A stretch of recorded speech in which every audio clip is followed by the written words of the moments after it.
Everybody, thank you for joining us on this lovely Friday evening, and thank you for joining us for the Copa America. And Dex, some people might not know what we're talking about. Some people might not know what's going on these next couple of weekends, and I think it's our duty in this situation to talk about what's going on. And Dex, the best way to put this is, hey, did you watch the World Cup last month?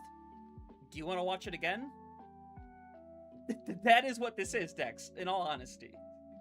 Yeah, and I mean, for a lot of these teams here, especially if you did watch the World Cup action, especially the Conference Cups, where a lot of these teams did play, and most of them ended up getting knocked out there. You'll look at a lot of these rosters and say, like, hey, these are still majority of some of those rosters that you saw in those Conference Cups. Granted, USA and I believe Canada are in here.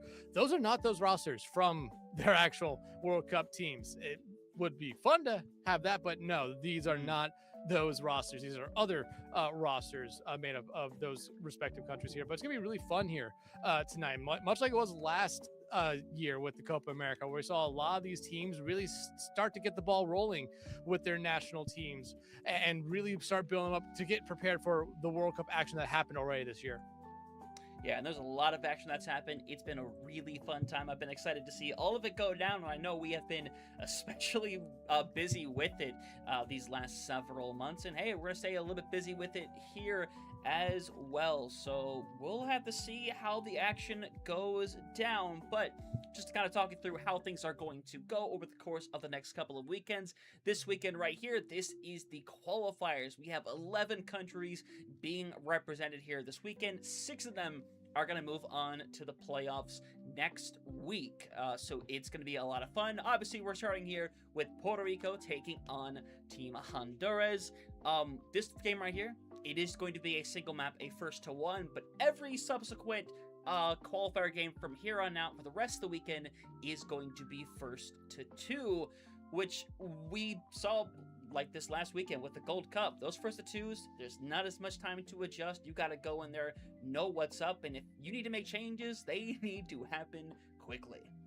Yeah, we didn't see a lot of change last week. We saw rosters that were very deep on some teams. And I think maybe out of like the 5-6 games that me and you ended up doing through the Gold Cup, I think we only truly saw one sub coming in through it here. And it's the same story here, especially if you look at the team graphic that Grupo Senju put out there for these that lists all the teams that are playing all the rosters. You do recognize that a lot of these rosters are incredibly deep. Hell, I think there's a roster out there that has 15 players. There's no roster limit. It's, hey, who's available, especially with tonight being the first night of Face It or for Face It Masters. There are a couple players that we expect not to be here because of that, and just all the other tiers of Face It playing. We do expect to see a decent number of players not going to be able to be here because of playing it with their respective Face It team right now. And Hunter, I think for some teams, that could be a big benefit here. You might be able to get 1 or 2 wins under your belt that maybe you can argue that you might not have been able to get if some players weren't here for the other teams.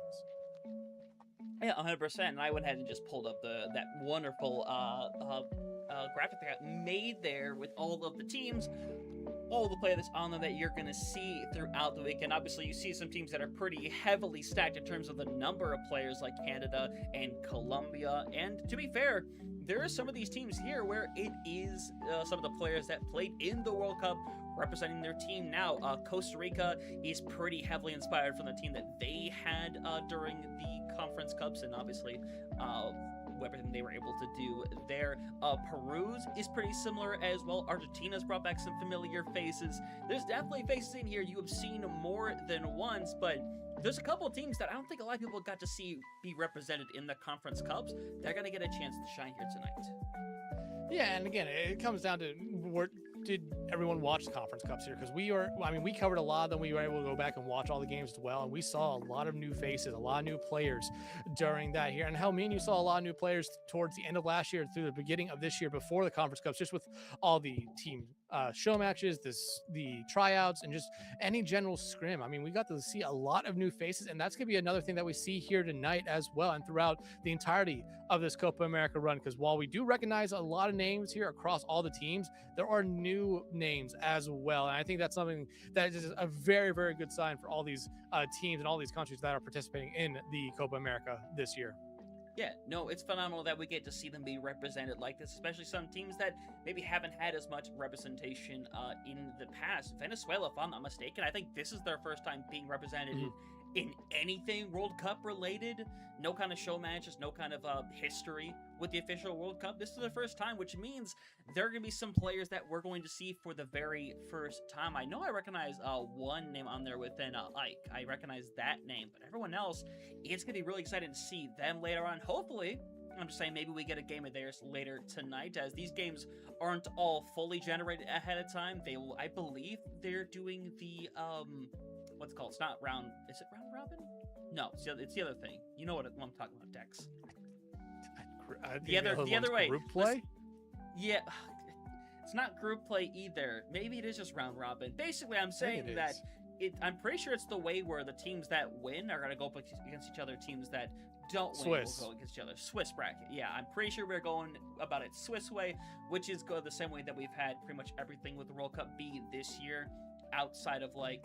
Actually, things got kind of wonky with the EMEA stuff. It got really wonky at some points just because there was so many teams, made things weird, but it was still a lot of fun. But all the America ones, they were generated ahead of time because they had enough teams to where everyone just was going to play anyone anyway. So they just randomly generated the games, sent them out over the course of the weekend. This one right here, though, not to be the case, but we're getting ready here pretty soon to get into the lobby for this game, as we'll be able to talk things through. With this being a first to one, Dex, it is going to be Push being the sole map we're playing. I'm not sure who's going to get the selection. I imagine whoever's the quote-unquote home team, but I'm not sure what properly determines that here. I'm going to take a guess, team on the left, based off faces. Normally, I think that's the designated home team, so that would be Team Honduras. I will say this, because you briefly brought up a little bit earlier on, the odd number of teams mean that, hey, there's going to be one team in this first round that does not have to play a best of one. That is Team Mexico.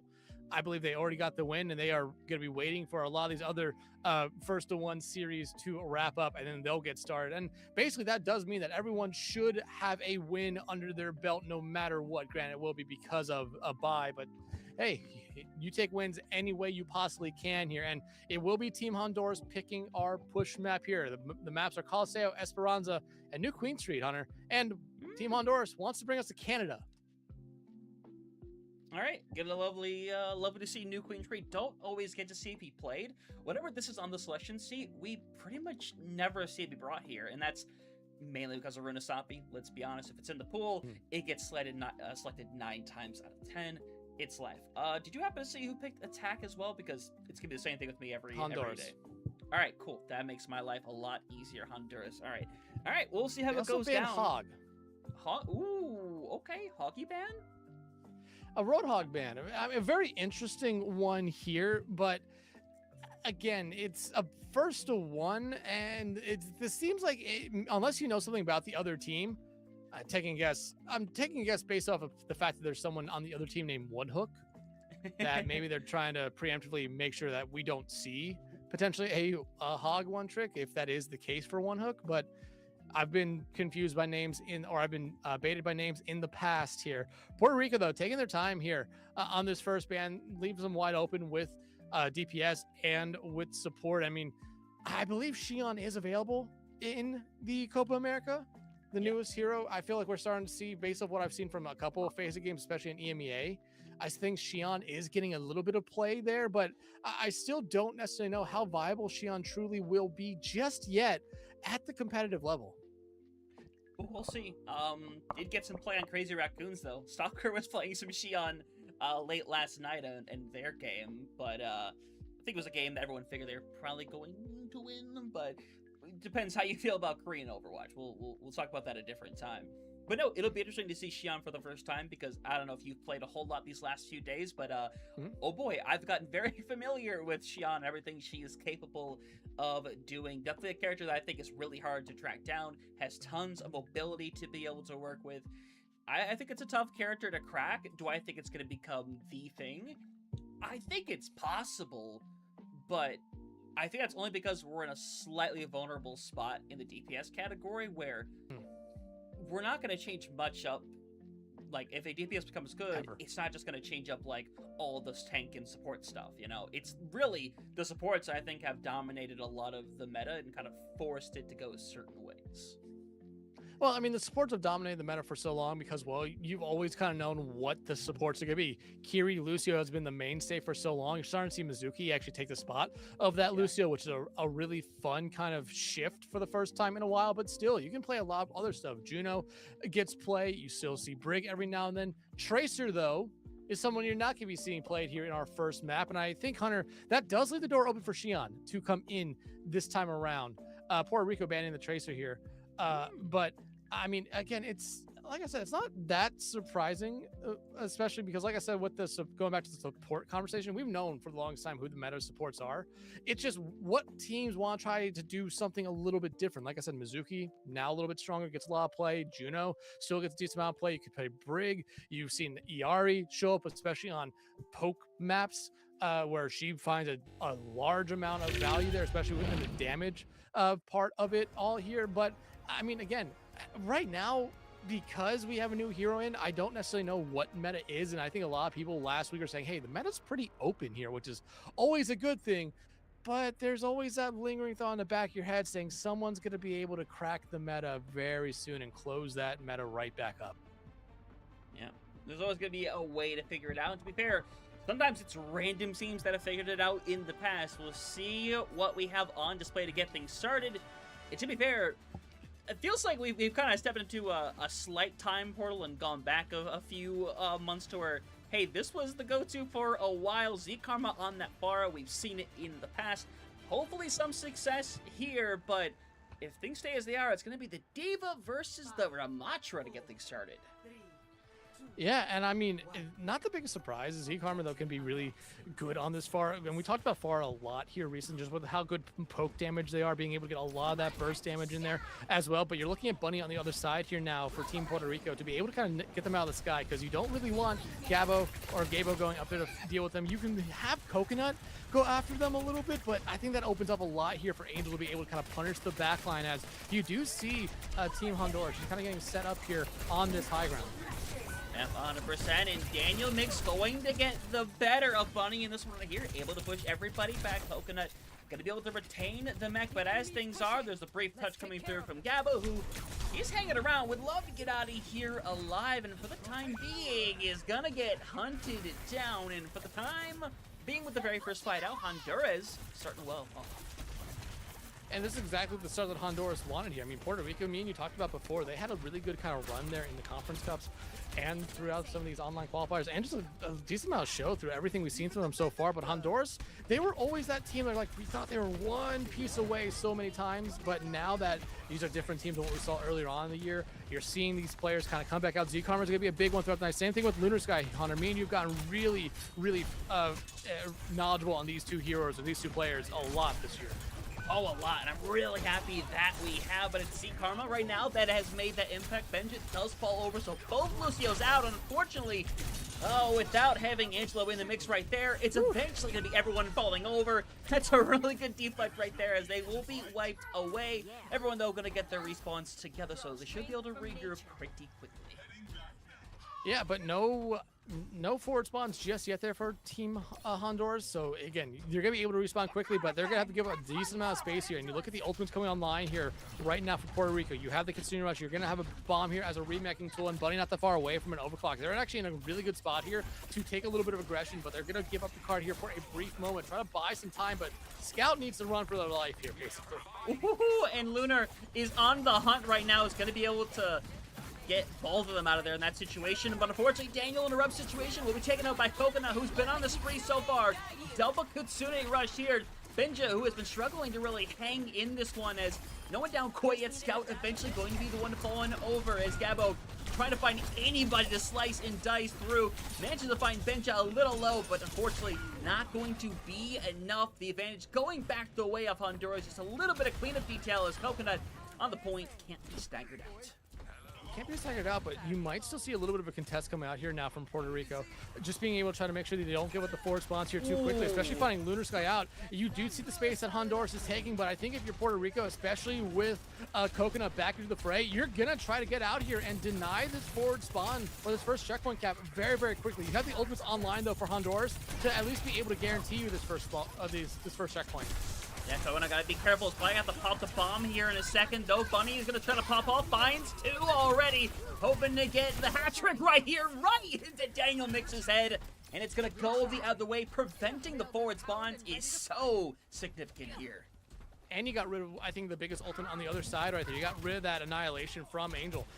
Again, I thought that was an ultimate that on its own probably gets you that forward spawn, but Bunny, they have been able to make some big pop-off plays here so far throughout this first map. And remember, the only map of this series here. And that's what you need from your DPS players here in Puerto Rico. Not the start they've been looking for, but they've been able to keep it close. Haven't given up those forward spawns just yet. You still have more than half the time bank left to go here, Hunter. Yep, and Benja already down. You're going to try to dash in to find more. It's going to be shut down, though. Z-Karma and Dynamix in on this one right now. Bomb has to be expended. Eventually, Coconut not going to retain the mech. So, again, Hunter is going to pull it out. That lead is slowly slipping away. But right now, they're keeping themselves in this one. And now they're out the sound barrier finally from Benja to match. Sound barrier beats sound barrier this fight, honestly. Scout should be able to get up, but if Benja gets online a little bit sooner, I would not be surprised to use it really aggressively here just to try to get these forward spawns. Again, a little bit over halfway left to go in the time bank for this map, but you look at Silent Yosef, gonna have this Consumer Rush online, expect both Sporals to maybe come out here for Puerto Rico, but they're gonna have to give up these forwards, the first checkpoint here for free, Hunter. Yeah, and now sound barrier going to come back the other way. And to be fair, your job is done. You're going to try to get everybody out of here alive as best you can. But even if you don't, you commit to point, you force the respawns to take forever, and everyone's going to get good respawns everywhere because Angelo decides to just go and down over on the point. And Benja gets out, so yeah, everyone should get them. Angelos will be cutting it slightly close, but they'll get them. I mean, they're going to be able to get the forward spawns here, but here's the biggest problem. Coconut's out of their mech. This could be a really quick retake here for Honduras, and honestly, they need to be able to punish this here. Don't allow Coconut to get back into that mech, because you could be able to get these forward spawns back and start adding onto your lead very quickly, but it looks like as the time keeps on ticking away, Hunter, Coconut's going to be able to get back into that mech, and then you're going to have that Kitsune Rush and followed up very soon by a Bunny. Oh, they got Coconut! Yeah, and Gabo's still hanging in there as well. Has matched that far, so now they're trying to take back the other way, get back the forward spawns. They're close to doing it, unfortunately won't quite secure it, so no good spawns going to be online here as Angelo is going to have to take the long route to get back. I don't think Z-Karma nor Daniel know that. I think they thought they got the forward spawns there. It's going to be a rude awakening for them here, as especially they start to see the rest of their team filing back in from the initial spawn, and this is what you're looking for here. If you're Puerto Rico, you have that Consumer Rush, you have a Mirage, you have that Overclock. Those have been big money-making ults here so far, especially that Overclock for Bunny. Like I said, they've been able to pop off once or twice already, and they shut down Z-Karma, who's going to maybe have the only ultimate that really was a threat to Puerto Rico. Yeah, Linus Guy is going to have to consider Rush here. The question is, do you opt to use it in a 4v5 or you are getting surrounded by every side? The answer is, yeah, we're going to go for this. We're going to make it happen. And Lunar Sky essentially 1v1s Coconut. It's massive right there, but still, Numbers Game is just getting back into their effects. Z-Karma is going to have the barrage ready to go, but you're sitting right down the sidelines, and Gabo with the direct shot. Yeah, with the direct shot, you're looking at Angelo now. They have this Annihilation online. They might literally have to use it here just to try to stall out this cart as long as they can, Hunter, because remember, they got the forward spawns in their control, but they never were able to push it farther than that Overclock go coming out from Bunny.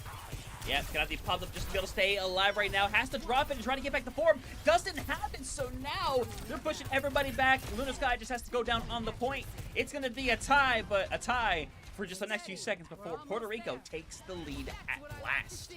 Look at that, Angelo getting off of the Ramatra here. It was working very well at the start when there were no perks, but as the perks started to come online for both these teams, Hunter, you slowly started to see that Ramatra lose more and more value. Now they're going over this deeper here to match out, but Gabo immediately goes in with the barrage, finding their counterpart, Z-Karma, who, honestly, Hunter, it was pretty even before the swap there for Gabo, and ever since Gabo made the swap to the far, they've been getting the better Z-Karma.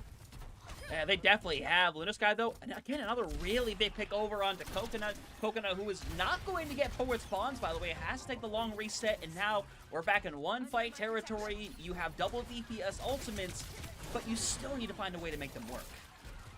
You have double DPS ultimates, but again, you just have to be, look at where that gold line is right now for them. They do not have to push it far. They really only need is one pick here. Coconut, though, has this remake. Scout has the beat, so you have tools here for Puerto Rico to be able to hold on to it, but you're not going to be able to. You just give it up for free to make sure you don't lose to Daniel. And Coconut goes down anyway, so now you're in a really rough position because now you're down in the 4v5. Bunny has to run out of there. They have to give up so much room here, and with all this room being given up, Benja should be able to get this beat online in time to use it. Benja and Lunar are going to be able to have both their support ultimates online. That same could be said for the other side as now Coconut making the swap over to the ball. Everything seems a little bit too late here for Puerto Rico. I mean, everything was going their way. I don't know why they gave that up for free. It's really rough, but they still try to make this work. They're going to have double support ultimates coming up, but Little Sky and Benja are going to be able to be there to match, and now they're going to try to go in super aggressive. See, Karma finds one, make it a second one, and now Team Honduras is trucking on ahead, sitting in such a good position. Try to find the late kill, and yeah, see, Karma gets it on the Gabo. And Angelo able to get out with their life there and their mech. That's very important here because they're going to be able to have bomb ready to go. I mean, they play a little bit more aggressively here now. Support ultimates and that overclock about to be online here for Puerto Rico. But you see Lunar Sky starting off with a support ultimate of their own in the beat. Now Alpha Scout. Yep, and now you still have Casino Rush from Silent, trying to go in there and make something happen, but Coconut finds a really good pick, and they're trading back and forth, but remember, the spawn's a lot closer for Puerto Rico. They're going to have to clean up coming through, and Angelo, I think, might as well just take that drop over on the cart, stall for as long as you can, because once we take a reset here in a few seconds, it's going to be essentially one-fight territory, because they have stalled this thing to Kingdom Come. Yeah, and give up to Benja and both Angelo there to be able to stall it out that long. That was about 10-15 seconds. They just wasted right there. And like you said, Hunter, puts Puerto Rico into one-fight territory. But for Puerto Rico, you have 4 ultimates coming up. Granted, like we said, one-fight territory, you cannot afford to lose one fight. That's what we mean by that. They have about 3-4 fights ahead of them if they want to even get close to that golden line of victory here for them. Yeah, Coconut has mines ready to go already, by the way, but Silent is going to go down so quickly here. Gabo doing it all in with the barrage. Doesn't go down, but doesn't get anybody either. And Daniel, who has been on fire this entire map, is even this playing field. Gabo still hanging up in the sky. Coconut hanging on the cart can stall for what feels like a near infinite amount of time, but is Daniel trying to close this thing out? Coconut uses the protective barrier just in time to be able to hang around a bit longer, but Daniel once more finds the assassination. Coconut down as well. Honduras starting as good as they possibly can. They'll take down Puerto Rico to get this night started. And again, like you said, this is the best way they could have started this one. This is the only first to one of the night. So for every team here, you want to be able to win this one because it gives you that win. Now, Honduras has that win under their belt. They're going to go into the best of 3s now, or the first to 2s from here on out the rest of the night. But hey, you already have that one win under your belt. A lot of confidence as well. But Puerto Rico, they kept it close, but there's just some questionable moves, like why they really give up that lead for free, and then it just slowly started to slip away from them there. Again, it's one map, and the rest of the night, you're not going to only be playing one map in these series. But Puerto Rico, I think they kind of let this one slip through their hands here just slightly. Honduras, so again, huge congrats to them. They'll be moving on to play, I don't know who they're playing next round, but this is what you are looking for if you're them. Yeah, it's a really big effort by them right there. Still waiting a lot of the other games to finish. We'll have to wait and see what happens there. Only other game that is finished, Canada beat Nicaragua in their game. And right now, we're just waiting on some other ones to conclude as well. I think there's 3 other games right now that are still happening. I'll have to check and see what those games are. I know we have them on the thing. Yeah, go ahead, be my guest. It's Team USA going up against Team Venezuela. Team Costa Rica versus Team Peru. Apparently, they're just starting to vote in that one. And Team Colombia versus Team Argentina, who started about 8 minutes ago. USA and Venezuela, that one started about 8 minutes ago. So Costa Rica and Peru might be the reason we have to wait here a little bit, Hunter. Okay, yeah, pretty reasonable. Okay. I think that one with Team USA and Venezuela, I think literally just finished as I clicked on it. As Team USA took that one away. So that result will go through as well. Still, I'll keep my eye on Costa Rica, Peru, because this is a game that I was really excited for. All the way back in the Conference Cups, this was an extremely fun game to be able to witness. A lot of Peru's games, honestly, were a lot of fun to witness. The one that came down to the wire that decided who got through between Puerto Rico and Peru came down to a last-second 1v1 beat with 10 health in a corner. Insane stuff, I will tell you. I had to witness it with my own eyes. But we've gotten familiar with a lot of this Team Peru squad. Honestly, double down the Team Costa Rica squad as well, because these teams, especially for Costa Rica, they're not far off at all from their actual World Cup counterparts. No, they're not. I mean, you could also look at Colombia or Team Colombia here. There are players on that Team Colombia team here for Copa America who are part of the Colombia who's going to Busan here in a couple months.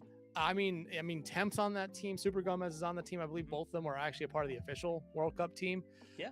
I mean, again, the players that are coming out for this are really nice to see, especially for a team like Colombia right there, who has some of that World Cup talent or World Cup talent that is there. I think it shows you that there are a lot of these teams that are really set up to try to build up as all the players in that country as best they possibly can.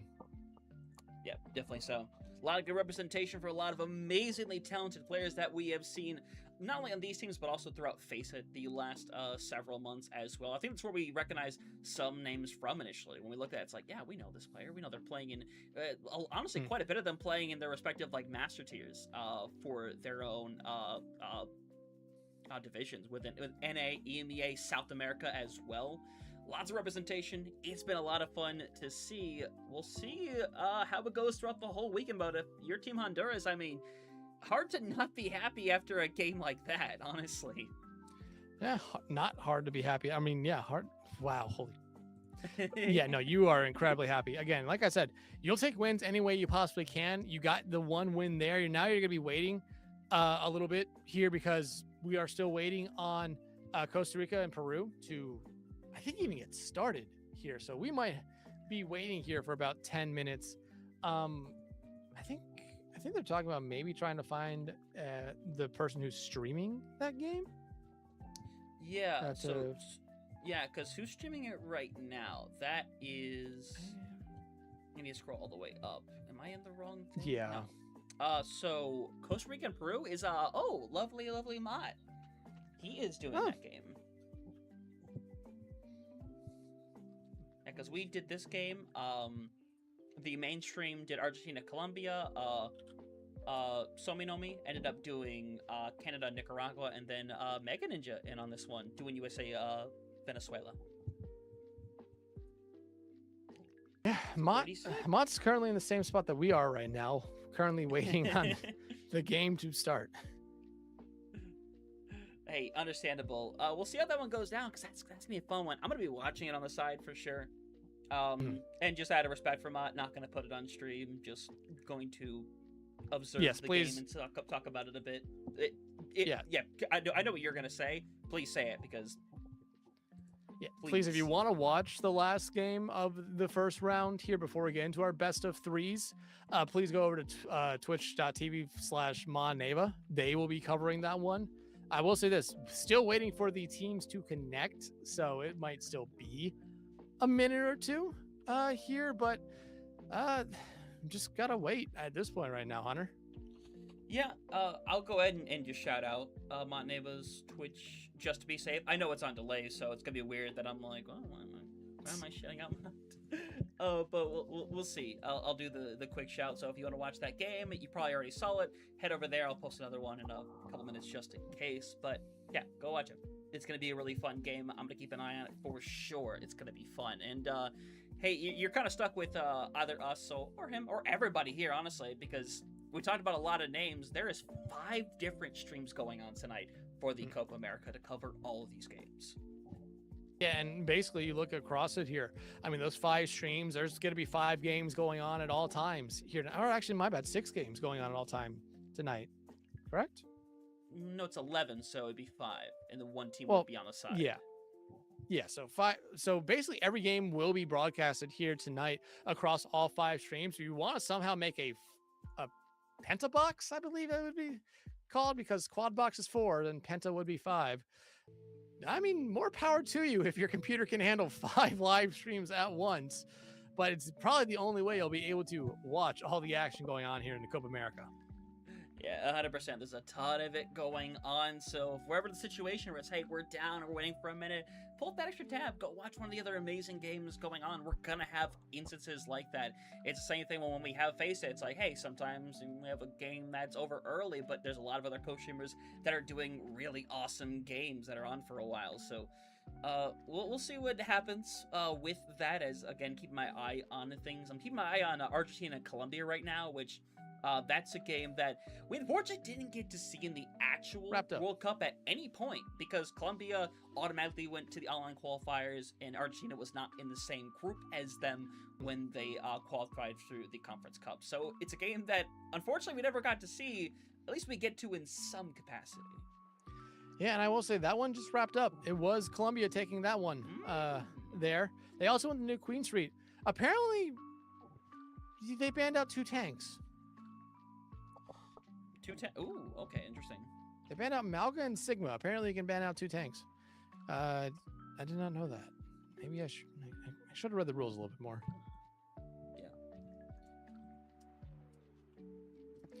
Well, yeah. But I mean, you look at that Team Argentina team. It's still a lot of players there, a lot of great players. I mean, you have Yup, Hades, Achura, Oracle. The one player that is kind of missing from Argentina, I think at least me and you will recognize him right away, is Tizzy. Tizzy's not a part of that. I think Tizzy might be one of the best tanks in the South American region.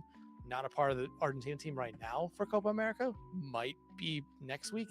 Again, that's me speculating. I have no idea. That is definitely speculation, but to be fair, all we can really do is speculate in a lot of things. It's unfortunate, but you know that is what it is ultimately. But still, I'm happy there's a lot of players that manage to still be a part of their teams. But there are definitely some people that have gotten very busy. We know Tizzy is busy with some other obligations. That's why him and a lot of others aren't playing on Team 9Z for South America, face it, this season. They have their own stuff to focus on, and a lot of those players have gone and played, are playing in Master Tiers for other teams in Face It, as they're kind of anticipating their journey out to Paris. And it's only like a little over a month and a half. Yeah, about a month and a half. Yeah. But I will tell you this: an update on Costa Rica and Peru. Having problems connecting, it looks like. We are still waiting for that one to get started. This is interesting. I think I'm looking over at Mod's stream and he's just watching our stream. That's crazy. Hi, Mod. I don't know if you'll still be on our stream here in 2 minutes, but hi. I hope so. That'd be really funny. Oh gosh. Now, we'll see what happens. We're not gonna know what game we get though, as the next round cannot generate until this game is done. But we'll see who we get. Honestly, it'd be nice to do Costa Rica at some point. You know, I don't think it's exactly hidden that we have like an affinity for like WED and LCS and everything they've been able to do over the course of the last year now. Yeah, I mean, hey, some of our favorite players, honestly, but I mean, there's still a lot of great players across this one. You look at Team Peru, Foraek, Natho is there, Key. I mean, those have been some of our favorite players to watch as well since me and you started covering this region. I mean, a lot of our favorites are part of this tournament right now, and it's gonna be fun to see them throughout all the action tonight. I think, unfortunately, me and you are not gonna be here the next 2 days, so we have other stuff going on. But still, there will be other people covering a lot of the action here with the gold, or my bad, not the Gold Cup, the Copa America. But it does look like here that Costa Rica and Peru have started. So we will get, Mott will be able to get that stream started here, or that game started. By the time you're hearing this, that game is already started on Mott and Ava's stream if you do not have that one open. Yeah, go ahead and get that opened up and give that a good watch. Because, again, that should be a really fun game. I'm going to be sitting here watching it. You're basically going to be watching it with us, just with the fact that there's a 2-hour delay. I don't know what Mod is so animated about. 2-hour delay? 2-hour delay? Yeah, 2-hour delay. I'm back to the days of school where you wake up and it's like, oh my god, we have a 2-hour delay. Go back to sleep for 2 hours. No, 2-minute delay. Imagine setting a stream for the 2-hour delay. Basically, by the time you're done, the stream is just actually starting. I bet you there's someone out there who does it just because they're so concerned of being stream sniped. I will say this though, the one Face It game we were planning on covering in North America, it looks like it ended already because I saw Ewan get off. So that probably means Grimoire was able to take down Team Missing. Wow, that quick? That would be crazy. I'm gonna check in on those games while 40 I have minutes. a second. 40 minutes is a little insane. Ongoing, there's not only one ongoing game, is there? That's not correct. It would be weird it would be weird if there was only one ongoing game, but it wouldn't surprise me if there are a Oh, lot of teams a that ton of them. reschedule their games. Yeah, a ton of them. There's only 2 games tonight. That's crazy. Again, a lot of I mean, I think we mostly expected that to be the case here since Yeah. no one was really ready for the season to start tonight, at least in North American Face and Masters tier. The other tiers, they knew they were playing tonight a long time ago. Face It and Masters tier, especially in North America and South America, didn't know they were playing tonight until I think Wednesday. Yeah, to be fair, this is going to be the trend. It was the trend last season pretty heavily. I think it's going to be the same situation this time as well, which is unfortunate. But to be fair, the bright side is the longer the season goes, the better it has been traditionally, because it's like, hey, you're out of room. You have nowhere left to reschedule. You now have to play this game here. And we talked about it a lot, just the gauntlets that we have seen some teams kind of have to overtake because they reschedule so often. And I think it's just an unfortunate thing this time around where there's going to be a lot of reschedules, probably a lot of gauntlets, but it's unfortunate for the players, fortunate for us, because it means that there'll be a lot of days that we will be casting here towards the end of it next month, Hunter. Yeah, it's going to be busy because obviously we have this here today, but obviously other obligations throughout the rest of the weekend. But we will be here next weekend for events as well for the Copa America. That should be a lot of fun. I'm definitely excited for it because we got to participate in the one last year with it was less teams, but it was still a lot of fun to participate in and see what they can do. This one is basically that, but on a larger scale for sure.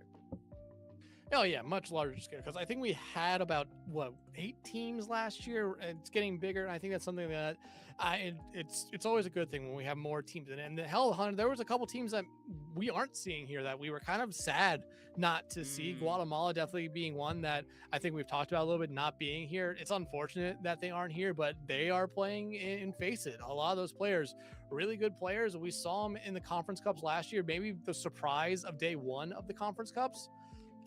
For the Americas, but again, that was a team that I think if they stuck together and got a lot more play under their belt, they maybe next year, 2 years down the line, could be a dark horse in a lot of people's eyes. Yeah, no, they were a ton of fun. They were one of like 3 teams to still be undefeated after day 1. They had a really good display. Unfortunately, they did eventually meet like the buzzsaw of certain teams. It's unfortunate, but I think they had a really fun gimmick in there that worked. Glacier became the GOAT for me in the span of about 30 minutes. I was so excited to watch. I'm like, we need to do a Guatemala game. Let's do a Guatemala game. And I'm like, this dude's playing Ryan on Atlas? Let's go. Hell yeah. I will say this, Peru and Costa Rica kind of going back and forth right now. It's currently tied around the 50s. Costa Rica, though, slight lead, got the forward spawns already on Esperanza. Yeah, and they're getting a little bit more of a lead right now. So we'll see. As by the way, I just realized they're playing Xi'an right now. Costa Rica.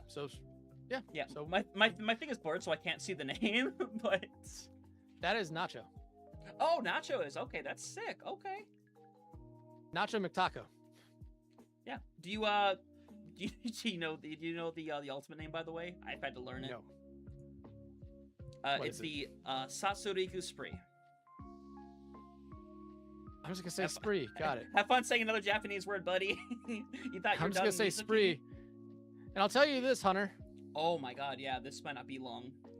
No, it's not. It's not gonna be long here. So games will be generated here momentarily. Again, you guys are hearing this 2 minutes later, but Costa Rica able to take that one against Peru. Peru got off to a really good start, but I think once they lost one fight, Costa Rica, I don't think lost another fight from there on out in that series there. And hey, we already know the next couple of games here. Canada will be taking on Colombia. Costa Rica will be taking on Honduras. Puerto Rico goes up against Nicaragua. Argentina goes up against Venezuela. And Peru gets the bye here in round number 2. Interesting. I'm not sure. USA plays Mexico. Why is USA a dart monkey? Listen, it's all chill. That is funny, though, I will say. First it was Pinkie Pie, now it's a dart monkey. This is Team USA in a nutshell, I feel like. I can't lie. Yeah. But we'll figure out our game here momentarily. Yeah, we'll know pretty shortly. I think it's all being compiled together for who has what. But we'll go from there. The next game that comes up is going to be a first to two, so I'll be prepared for that. That should be a lot of fun. I don't know. It's exciting. We'll have to see who we get. Yeah, but thank you everyone for sticking around, or welcome back from watching Mott stream there. I mean, you could stay on Mott stream as well. Open up both our streams, watch at the same time.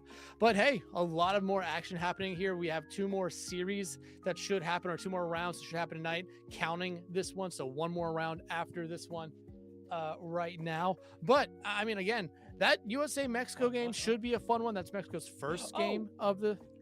Oh, no, sorry. Yeah, it will be Mexico's first game because I got the bye. But Vivacity Esports, thank you for rating, by the way. Low key. Thank you. I love to see y'all from time to time. Yeah, how'd you guys do tonight? Yeah, because I didn't know whether to say congratulations or not. So I'm gonna go and check. Well, hey, there you go. But no, it's happy to have y'all here for real. Yeah, I knew they had a tough matchup tonight against Ex Oblivione. There, but again, early on in the season, you never necessarily know what you could see from some teams. Some teams could come out of the gate on fire, while some teams come out of the gate very, very rusty. And I mean, you're looking it up right now, so you'll be able to tell me here. But going back to what I was saying, USA and Mexico should be a fun game. Again, the friendly rivalry that these teams probably have is going to be a fun one to talk about. Argentina and Venezuela should be a good one. I mean, all these games are honestly really good. Colombia and Team Canada going here. You have to remember, those are 2 really stacked teams. They have really good players on the rosters. Doesn't mean they're going to play. But, I mean, that could be, if they had their 5 best versus 5 best, could be a really much of a banger of a series, Hunter. It'd be a really big banger of a series. And I think there's going to be a couple of really big bangers here as well. I wouldn't be surprised if a couple of these games coming up are going to go to 3. I think a couple of them definitely should go to 3, quite honestly. But we'll have to see momentarily, as we are just waiting for the knowledge of which game we get, because my thing is still glitched. I, for some reason, can't open it up in the client. I don't know if there's a way I could fix it, because if I could find it on Faceit itself, it wouldn't be an issue, but I struggle even doing that. So, but it's so bugged to where I still have the America Conference Cups thing on here from March. Jeez. I mean, looks like right now, I mean, I'm seeing Sendra typing in the Discord, so we'll probably know what game we're going to be covering here momentarily. And yes, we do. We'll be covering Argentina and Venezuela here, Hunter. That will be very interesting, actually.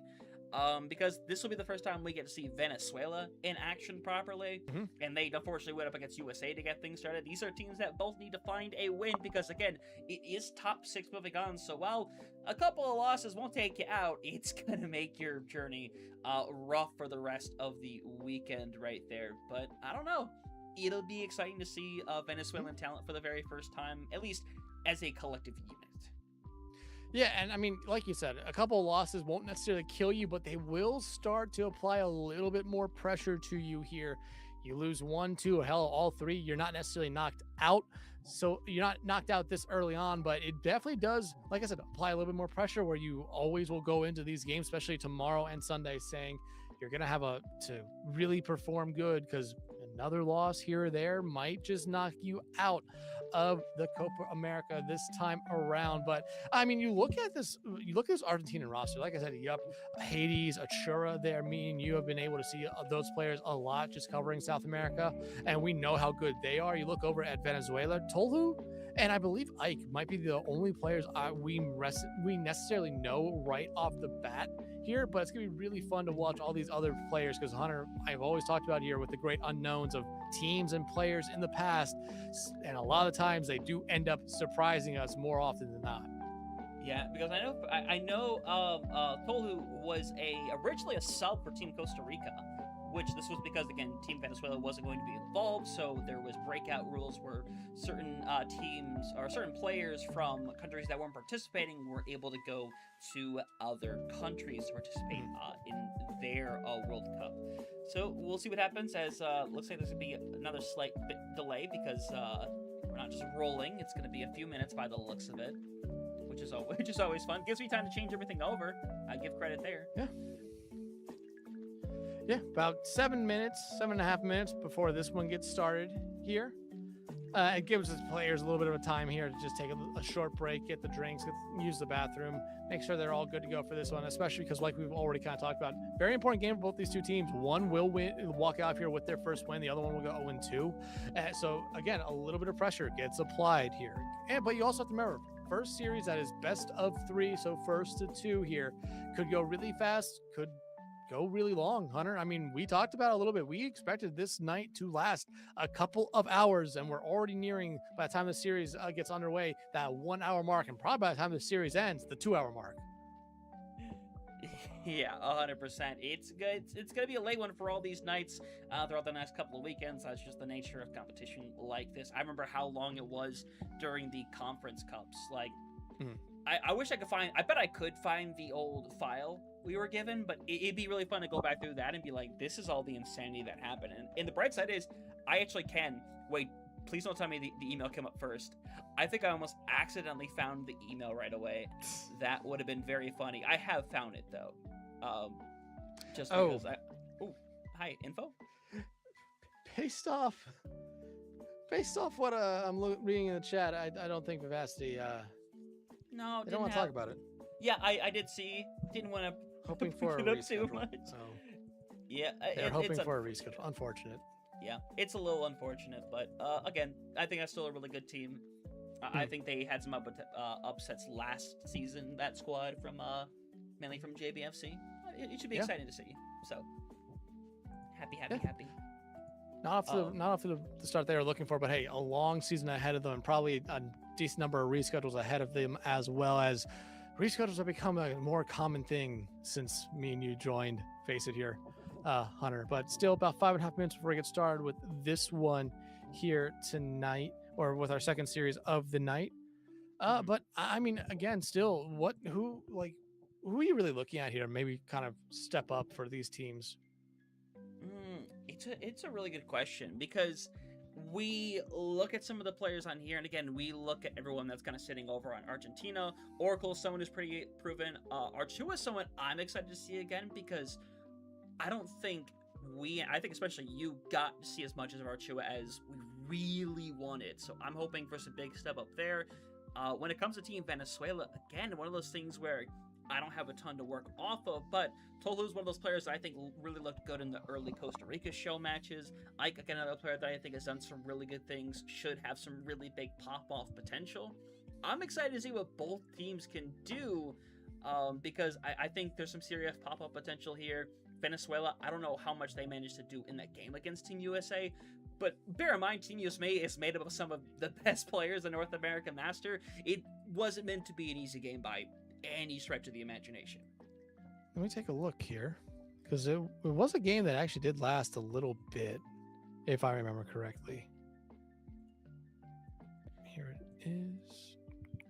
Looking at the stats, I mean, it is a little bit rough there. Actually, when I'm looking at the players who did play, it was One Goes was the tank player there for, I believe, for Venezuela, who was, I think, currently sitting on the bench. But I mean, you look at that Team USA roster of Nato Kato, Boop, Azume, Maverick, who I believe that's not their in-game name. Maverick, we've casted them in the past. I forget what they actually are, who they actually are. But again, I'm looking at it right here, a little one-sided, but you can tell they put up a fight there throughout that entire game. Yeah, you definitely can tell. And to be fair, I think you're gonna expect that a lot. I think if there's anything that was shown within our initial outing with Honduras, is that a lot of these games are going to be closer than maybe is the initial thought. Because one thing that's, I think, worth noting, if I'm not mistaken, Honduras didn't get even properly compete in the Conference Cups. They never had that opportunity to do so. And now this is their chance to compete against a lot of the other teams. I'm excited to see them put on a good display. And I think, to be fair, I mean, you watched that game, you saw people, especially Daniel Mix, who has had really good moments in the past, I think had a really good game there on New Queen Street. Yeah, had a really good, I mean, we talked about there. Oh, wow. I mean, Daniel did a really good job there. I mean, we talked about a lot, just the pop-up plays we were seeing from so many people there in that game.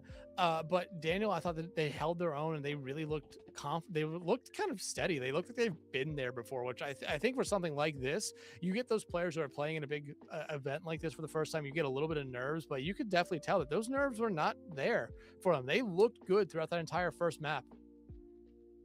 Yeah, well, they really did, and they never really had those dipping points either. They stayed consistent. They were really good throughout it. It was definitely scrappy for a while on both sides, but it's a really impressive outing to get things started over there. So hopefully we get to see a little bit more of them, as we'll hopefully see what goes on from here on out.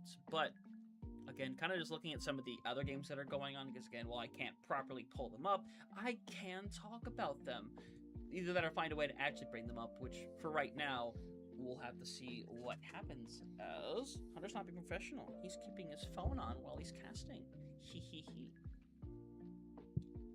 There you go. But about 2 minutes right now before we get started with map selection and bans. So probably about 3-4 minutes away before we get into our second series of the night, our middle series of the night here. Okay, my bad. I read the clock wrong there, but still about a minute and a half here. Again, I think an important one here for both these two teams. Already mentioned both these teams not getting the first round result they were looking for there in that best of one. But hey, this is now a time to bounce back, get that first win here, and move on to that next round. Going up against another team that is 1-1, which I think for a lot of these teams is probably the spot where they might have seen themselves realistically. But hey, if you can leave this day positive in that record column, I think you'll be very, very happy. I think you definitely have to be happy. And if you do go positive, your chance of being in the top 6 is almost a guarantee, because of the fact that we do have 5 teams that are going to be left out. 6 are going to get through. We'll have to see what goes down, because remember, these teams are playing 7 rounds total. So if you're at that 4-3, realistically, you should get through. There should be no reason why it doesn't work out that way, especially with the fact that we are running things in the Swiss style. That's how it's going to go down. So we'll see how that matchup goes on, as again, I think a really fun one is kind of going forward. Like you said, I mean, USA Mexico, that's going to be a lot of fun. Should be fantastic. Puerto Rico Nicaragua could be a really fun game, though, I will say. Oh, it could absolutely be a really fun game. I mean, wait. No, my bad. We did Puerto Rico and Honduras. Yeah, that could be a really fun game. I mean, me and you've been impressed with the players in the Puerto Rico, my bad, Nicaragua in the past, and especially seeing a lot of them back here again for this. I mean, it only builds confidence, I think, for us, and or builds our confidence in them here. And I mean, we know how good Puerto Rico is. They have some really talented players on there. That could be a really good one for whoever has that series. I didn't look at it who has that one here, but we're finally into map selections here, and we're going a little bit differently than what we went last series in our first to 1. Now that we're into a first to 2, Control will be map number 1 here. Ilios, Nepal, and Oasis will be our pool here for the moment, and Argentina has the pick. Yeah, all right, we'll see how it goes down from there then. I'm pretty sure the order of play is going to be Control, Escort, and the tiebreaker will be back to Push. So we'll see how it goes from there, as Argentina has their selection. They're hoping to bounce back. Maybe happy to not be unpushed this time around. Dexatron, tell us. Ilios. Ilios. And then we'll see who the attacking side is going to Argentina. be for my benefit. All right, great. Makes my life way easier. So we'll see as... Are we going to do... Is this the typical style where we do all the maps back-to-back? Because that's typically not We'll the figure best that thing. out. Yeah, it's typically not the best thing for the Faceit client, but we'll see. We'll figure that out here momentarily, but it's still up to Argentina to make the first ban here. Again, we've seen a team go tanks. Hell, I mean, the one series we were waiting on last game, or in the first series, first round, was both tanks. So it looks like you could ban tank lines or double of each line here if you really want to for these teams. That'd be really interesting, especially on a map like Ilios. Get rid of something like the Winston and the Diva, force out a brawl potentially, but I don't think teams necessarily want to do that here. But it looks like actually Argentina gonna be banning out the Diva. Now it's time for Venezuela to make their ban. Okay. They made it fast. Yeah, I mean, to be fair, these teams probably know out the rip what they don't want to go up against, because this is less of like, hey, we know this team's gonna play this, and more of, we just don't want to face this. We don't want to have to deal with this. And the fact that they see the ban with the D.Va coming through, maybe they can read between the lines, go down a certain route. But we'll have to see shortly, because I didn't get to see Argentina or Venezuela play their first rounds properly. So we're going to get to see for the first time what their styles are, but we have a general feel for at least the Argentinian style that we've seen in the past, especially with the World Cup officials that went on just a couple weekends ago. So we'll just have to wait and see, as we're going to get invited to the lobby here pretty shortly to get the second round underway. Lucio going to be the ban coming out here from Venezuela right now. And I feel like this is pretty safe bans coming out from both these two teams. Get rid of the D.Va, get rid of the Lucio. Again, I will always kind of point towards that being just incredibly safe bans. And this, I'm going to be honest, this lobby or this series might be put on hold here, because it looks like there might be having some connection issues already out of the gate. Yeah, we'll have to see. I know one person I can see right now is kind of struggling to get in. So hopefully that gets fixed up pretty quickly. But to be fair, that's face it being face it sometimes. It's life. Such is life. Yeah, and the longer the night goes, I mean, those more of those players that weren't here in that first series or that first round because of their face it teams might be able to come here and be a part of the next couple rounds here. Again, still one more round after this one here tonight. So 3 rounds being played here tonight for the Copa America. But hey, I mean, still a couple good series left to go. And we will definitely have at least one undefeated team going up against these, or one undefeated match in our third round of the night. Yeah, so we'll hopefully see who that's going to be later on. We'll see how these other games proceed, as yeah, some teams struggling to get through, as I think I just saw Yep and Oracle just get thrown in like that, and now we're just waiting on one from Team Venezuela to get in. I'm pretty sure that's Mania they're trying to get in. I'm pretty sure, yeah, that is who they're trying to get in, I think. Because we've done this long enough to know that not all the names are the same. Because, like, you see people like Aiku are in, but their name isn't the exact same, so it's like, you gotta... I think we're waiting on Crow. Probably, yeah. There they are. Yeah, Crow. There we go. And all there we go. Look at that. We're back into a game. It's only been, like, a while. But, hey, we're here. We're ready to ball out. Venezuela versus Team Argentina to get our second round started. Hey. Ooh. Hunter? Hey, what's wrong? I think you misspelled Venezuela. I did it as they typed it, so I could be wrong, but I did it as they gave it to me, and that's how I've always done it. So I can go ahead and change it really quick, just to be on the safe side, because Hunter never wants to be wrong. He's fine being wrong. Benny. Did you? Oh, like with an A? No, Benny. I think it just look at how they have it on Face It. Okay, let me make sure if I have it. Oh, okay. So I have it spelled. Okay, I was looking at the in-game thing that I thought was thing. I'll go ahead and fix it over. It's correct over on the actual in-game thing, so we can take a look there, and Hunter will correct as many mistakes as Dex bring us in for this game as one Ghost, and actually, yeah, Dio both going to be going out on the ball to get things started. Yeah, and not necessarily the biggest surprise here, especially when you look at what you're seeing here from Argentina. We did not see that Mizuki round 1, but with the Lucy being banned out here this time around. The Mizuki going to be played here by Hades, but Toolhole showing us our first showing of the Xion throughout this entire season, or since they've been released here. But outside that, Wrecking Ball battle is very interesting. Damaris, though, or Damart's, showing us a Junkrat, which, I mean, is sort of a counter to the ball, but doesn't matter when they're able to find the up. Doesn't matter who you counter out. Yeah, that Junk, say what you're going to say, can still be a massive threat to have to deal with, as for the time being. Venezuela going to start over with the point to get things going, as you can see right now, one Ghost is not laying off in the assault right now. It's working out really good for this team that I think is showing their aggression very early on.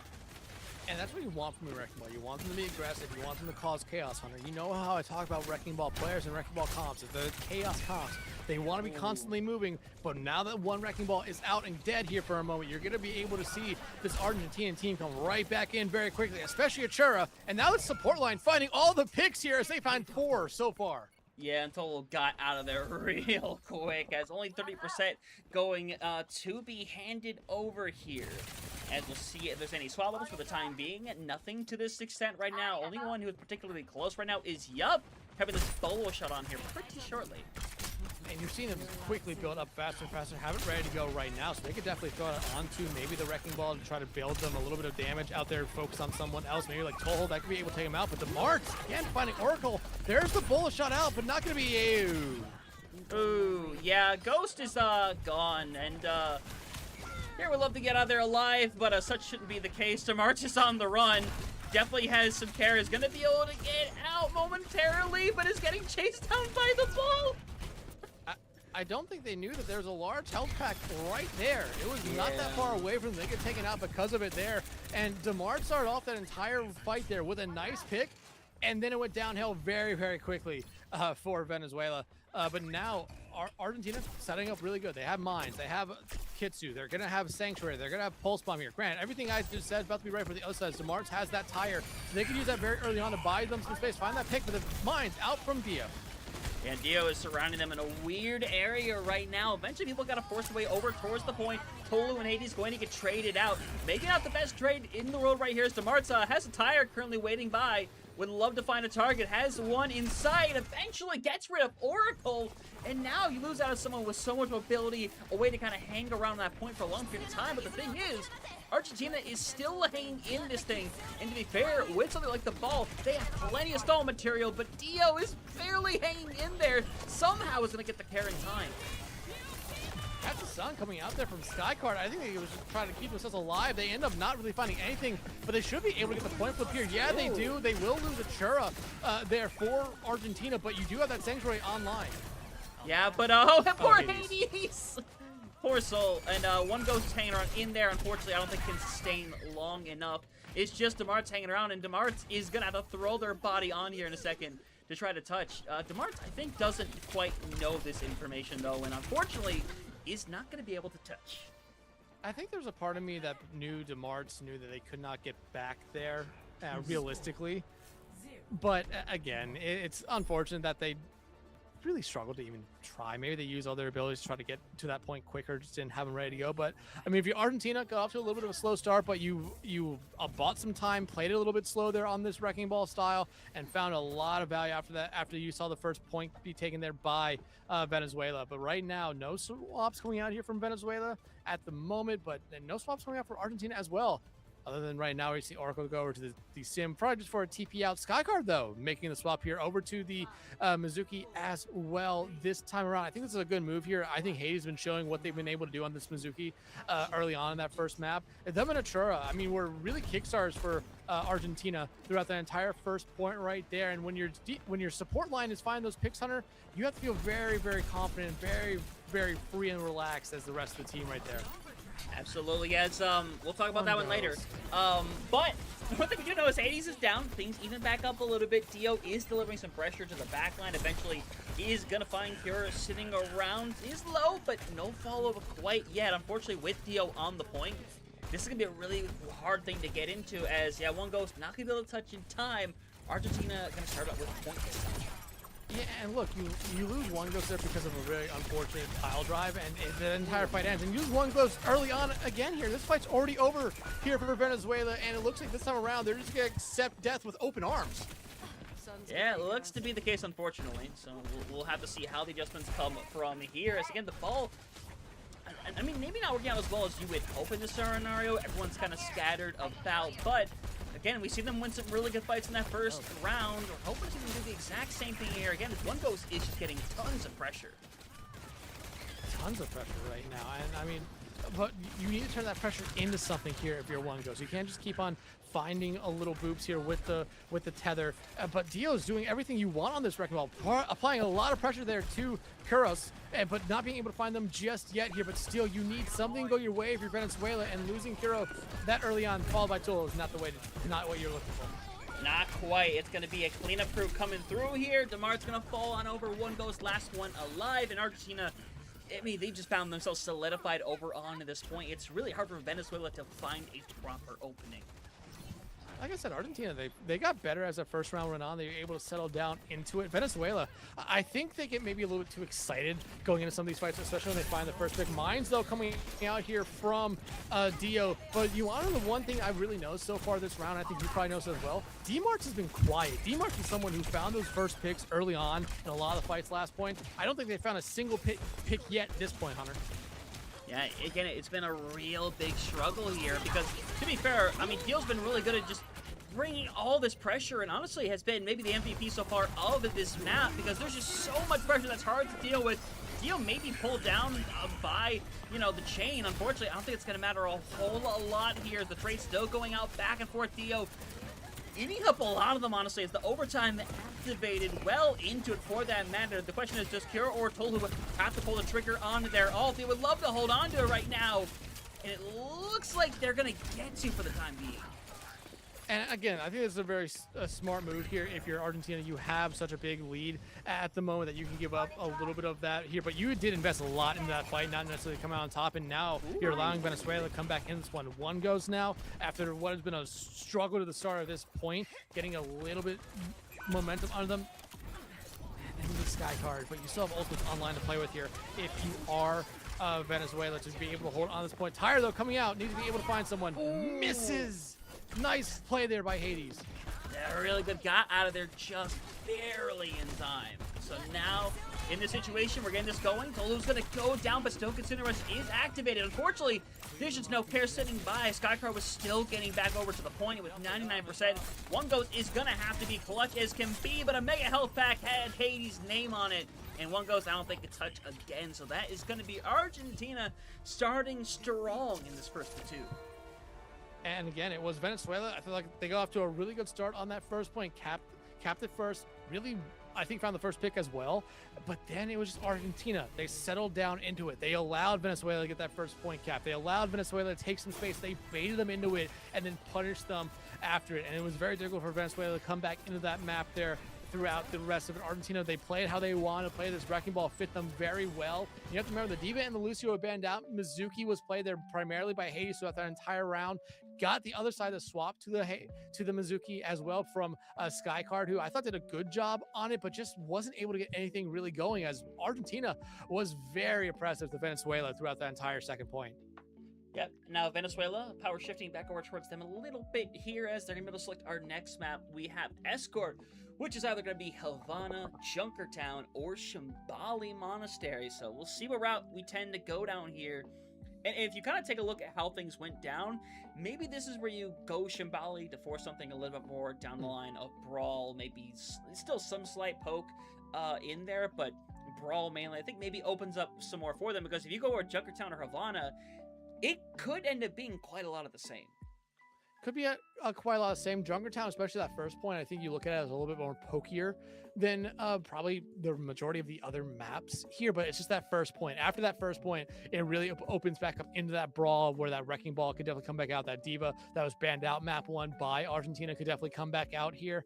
But Venezuela, you can tell they're taking their time here. They want to make sure they get the right pick here for this map. They want to make sure they give them the best chance to win this map, extend this series here. As I mean, again, we talked about it. You don't want to go down 0-2 in the record. Hell, you don't want to go down 0-3, which one of these teams might have the possibility of happening here in our last series tonight after this one. But Argentina, I mean, I think they got off to the start they were really looking for there. Everyone looked like they knew what the plan was going into every fight. Venezuela, like I said, it seemed like they were kind of just throwing stuff at the wall, sometimes seeing if it would stick.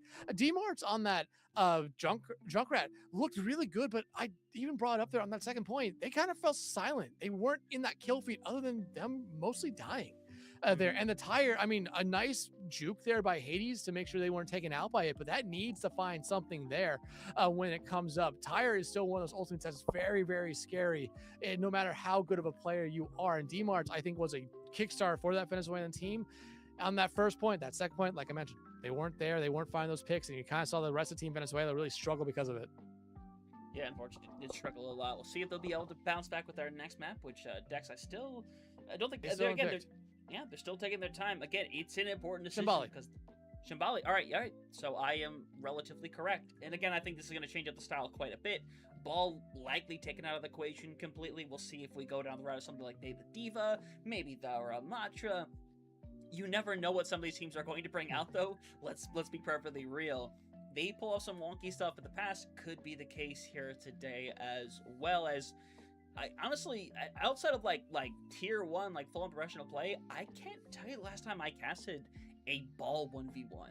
Couldn't tell you. Yeah, it's been a while, but I'll tell you this: Argentina will be attacking first here. So Venezuela choosing the defense first, which is a thing I will always say, like, hey, if you have the choice of attacking or defending, you take defending first. But I think if you're Argentina, you want to try to set the tone here very early on, put it down a good time. If you're Venezuela, you want to be able to hold them on first point. I think first and second point are maybe some of the hardest points in Overwatch to cap. Third point, it's still a little bit difficult, but I think once you're able to get through a couple of those tough choke points on that third point, that attacking team finds a lot more value here early on. But Venezuela, they have the vote now for who they want to get rid of. Is it going to be the ball? Is it going to be something else? Do they get rid of the Freya that we saw being played by Argentina there? Because again, you have to remember, they were the only ones playing the Freya there.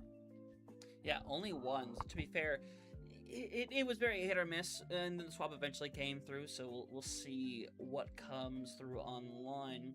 You could go a couple of different routes, realistically. Kiri gone. Honestly, don't hate it. Maybe this is a sign that either they want to slow things down a little bit, or they just don't want to deal with the fact that Cleanse is one of the best abilities in the game. I can understand either one, honestly. Yeah, and it also it opens up a little bit because this first point looked at as a little bit of a poke one. If you want to play the Ana, that is definitely there, and the Ana could be maybe something that punishes a wrecking ball, punishes some backline divers without that Kiri for that Suzu. Could find a little bit more value with those bio nades here, but now it's Argentina's time to ban out a hero. Do they go after a DPS player or tank? Would they have to? But we've basically learned, well, you can ban out another support here if you want, based off of a series back in round 1 here. But Venezuela taking their time, and you have to kind of look back at what was maybe the biggest problem there for Argentina. You could really point at Demart's Junkrat, get rid of it here. If you don't want to see it, maybe force in a sub here if they are available for Venezuela. They do have a lot of doors that Argentina could really explore right now. Yeah, a ton of options to really go down here. Again, it can really just come down to something of just, hey, we just don't want to deal with this particular. It's not because we think Venezuela's going to play it. We just don't want to even have the opportunity to deal with it. It's like people who, go all the Roadhog. They're just like, hey, we're just banning Ana because we know it's the one thing that's going to be able to really stop us from doing our thing, it's the route you can go down. So we'll see what they end up going as we're still just waiting for that to come through as we'll get things set here for Shambali second. What's up? Still waiting. Still waiting. I'm surprised Argentina's taking this long, honestly. Honestly, don't blame them because, to be fair, that clock is well used for bans. You can also use to have a conversation of, okay, if we're going to ban this, are we going to play this instead? Should this person come in to play in this situation? Because we didn't have to worry about swapping people in and out really during that first round with it being just one map. But this is a first to 2. It's something you should definitely consider because there's more than 5 people on both teams. In fact, I'm pretty sure there's at least 7 on every single other team. So there's definitely options. Just the question of how much are they going to utilize them. Well, I will say this, just based off what I'm seeing right here before lineups been finalized. So the Wrecking Ball will be the second ban here, but Venezuela making a whole lot of changes here going into this map, Hunter. It will be Melania, Ike, and Dale Conzo coming in here. One goes Skycard and Demarts coming out here now. Venezuela showing some depth here that we haven't seen from a lot of other teams. It does look like Argentina going to be making a sub here, as well as Dio's going to be coming out, and I believe Jose will be in for them this time around. Remember, Argentina will be attacking here first this time around. And on a map like this, Hunter, we talked about Poke, we talked about Brawl, no Wrecking Ball this time around. It really does make you think we're going to be seeing just that here. It feels like we're going to. Maybe the double Ramatra to get things started. That's a real potential. For the moment, Dale's going to come out here on the Ramatra on that defense as well, so we're going to get it. But you talked about it with the wholesale swaps coming through for both of these teams. Should be pretty exciting, especially Arturo still out here, Yup and Oracle, who they were that main one of the DPS cores for Argentina in the actual World Cup. Not joined by Saxon Hale this time, unfortunately, but still gonna be really exciting to see nonetheless, as once more Venezuela going to be defending first. We'll see how aggressive they decide to play this defense. Yeah, and I mean, hey, you speak about Saxon Hale. Me and you have seen Saxon Hale, I believe, play every role here. They are one of the most flexible players maybe in this entire region right now. But Jose coming in, playing that tank here. No Wrecking Ball this time around. They're going to play that Diva. But you look at the three heroes or three players that just came in here for Venezuela. Dale on the Ramatra, Ike on that Brig, and Melania on that Soch here. So you're seeing a much different composition than what we saw last time. Again, a lot of Wrecking Ball, a lot of brawl, but you're seeing even a little bit more brawl. You're kind of come out here right now from Venezuela. And I think Dale, if they can get one up on Jose here, it will be huge. But fighting Melania out early on is not what you want to see if you're Venezuela. Yeah, they just got caught out really early. It's a really good pincer by Jose in the situation, who is 9 to mech, is going to be able to stay in it, though, as Dale's going to get the mega health pack, should be able to stay alive, but the rest of your team is gone, so backing out they shall. Yeah, they're going to need to back up here. Dale being really the only one that kind of lives through all that is a surprising thing. Normally, you expect to see your tank die first, but just look at the aggression that Argentina's really putting here. They want to be able to win these fights early on, and if they're able to find that first pick hunter, you normally see Argentina kind of collapse in on Venezuela. In 100%. Really big opportunity right now for Argentina, but you can see Tolu in the backline will be taken out, but in exchange for Hades, we'll see how well that ends up working out. Dale hanging in there, able to get the second of the fight. Should be able to stop that then and there, but just be very careful. They're still hanging around. Jose is trying to maintain that mech as well as possible. Does get over the wall, so will be able to maintain it indeed. And same thing right there. Oracle able to get out with their life as well. And we haven't really even talked about Chura playing that Ana. Again, I talked about Ana briefly coming out here, and this is a map that the Ana could really work well in the first point. But I was thinking about that on the defense side, not the offense side. But I mean, if they sit far enough back, this Ana's gonna be able to farm for free these nanos very quickly, as you already see the ultimates coming online here now for Argentina. Yep, and Dell can push everybody back as well. Pulse goes out. He's not going to get on Ike, but still takes care of business. We're back into a 4v4. People getting separated away.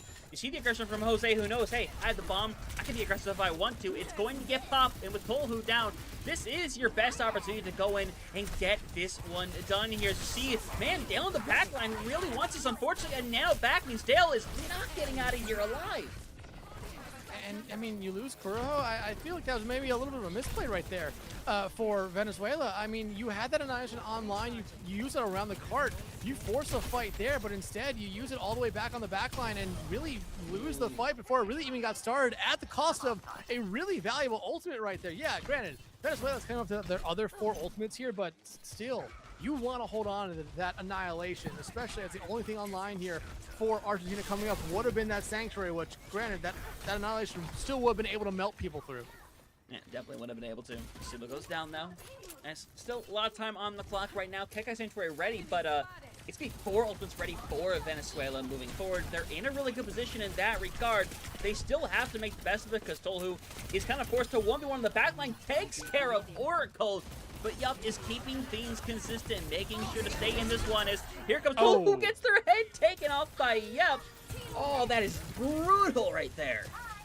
That would be the one thing I will say about Shion's ultimate. You can easily get just killed out of it on the first rip right there, and Tolhu learned that the hard way. Yeah, unfortunate scenario, and Dale taking a quick little power nap before going back to the spawn room. I mean, getting hooked down by Miski, there's just nothing you can do about that situation, unfortunately. And look at all the space here that you're already seeing this Argentinian team take, especially Jose and Yup.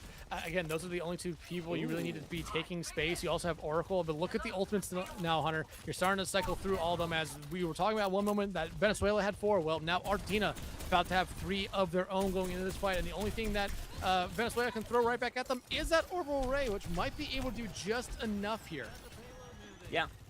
It's a really good tool. Yep, gets shot, gets a shooting low for a second. Here comes everything being thrown in. Pulse Nano already out as you're trying to help everybody move in, but no target has gone down quite yet. Yup, though, an amazing one to take care of both Sojourns out of the battle. Dale moving in, would love to burn down Jose, who's getting double heals right now, so that shouldn't be happening anytime soon.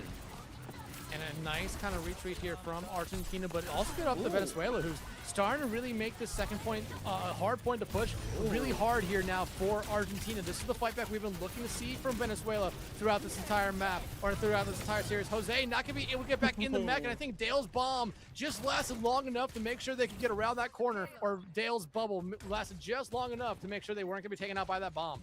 Oh, just barely. Another half a second. That might have been a little disastrous, but Jose realizes, hey, it's on the wall. This isn't going to work. Goes over to the Ramatra instead that Gale was previously running, but now there is a grab ready to go, and unfortunately, Hades needs to get this Kekai Sanctuary online now. It's a rough thing when you're talking about just the Sanctuary being the only thing that can counter out that grab here, but Tolo find an Oracle out here. I think you're going to be holding on to that grab for one more fight, Hunter. I don't know. I saw Dale for a second, who seemed pretty willing to pull it. In fact, I think might still be willing to pull it. Yeah, it is going to. Gets 3 people in there. Kekai Sanctuary in there. Actually does keep everybody alive, and now Yup is looking to go on the run. Rally thrown out there as Ike is able to get out alive. We're still in a proper 5v5. No one down quite yet. Ike's still in there very dangerously. Yup, almost going off the edge. It's Kira that's going to go down first and foremost right now, and it's Venezuela looking to start falling apart. They still have some firepower to hang in there, but still, they need to find a pick now, and Tolo's going to move in. Gets rid of 3 people, popping off with the Satariku 3. Oh my god. You needed plays like that if you're Venezuela. I mean, again, we talk about the struggles they had in map 1. There's a little bit of struggles they had on point 1 as well here this time around. But you needed something like that, and you got it at the right time. And look what you're coming up to here if you're Venezuela. You have the overclock. You have that overray online very shortly. Granted, you're going to be walking into a nano and a pulse bomb on the other side, which if Oracle can line the pulse here, it would be great for Argentina, who, I mean, up until these last couple fights here, looked like they were going to easily just breeze through this point. But, Hunter, looks like Venezuela might have their swagger back. Yep, and here comes Jose moving in aggressive, has everything to move in. As you see, Molina trying to get out of there alive. Ends up being taken down eventually, and the numbers game is just going to take over here. You don't have anything to really work with if you're Venezuela. Honestly, the smart choice, to be honest, it might be to get out of here and get the quick regroup, but Dale is thinking about it. Would love to move in, but Dale might not be long for the world. Barely hanging in there as they're trying to wonder whether or not they invest. They do, and I think it's going to be one you regret. Yeah, it's going to be one you regret right there. You hold on to that orbital ray, you're going to be able to kind of get yourself set up.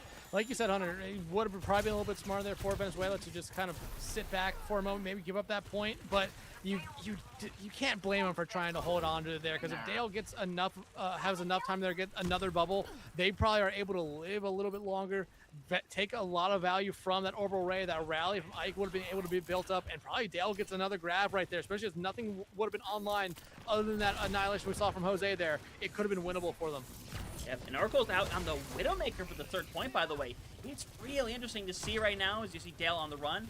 Able to get up for now. Is coming up to another graph here pretty shortly, but when you do have the rally overclock both ready to go here, you're in a rather decent position at this point. If you are Venezuela, they're going to bring some aggression, try to find somebody in this exchange. Hades ends up going down. The rally used. You would love to be able to get Jose on the way out, but honestly, I think that's a risk pushing that. Oh my god! What a hit.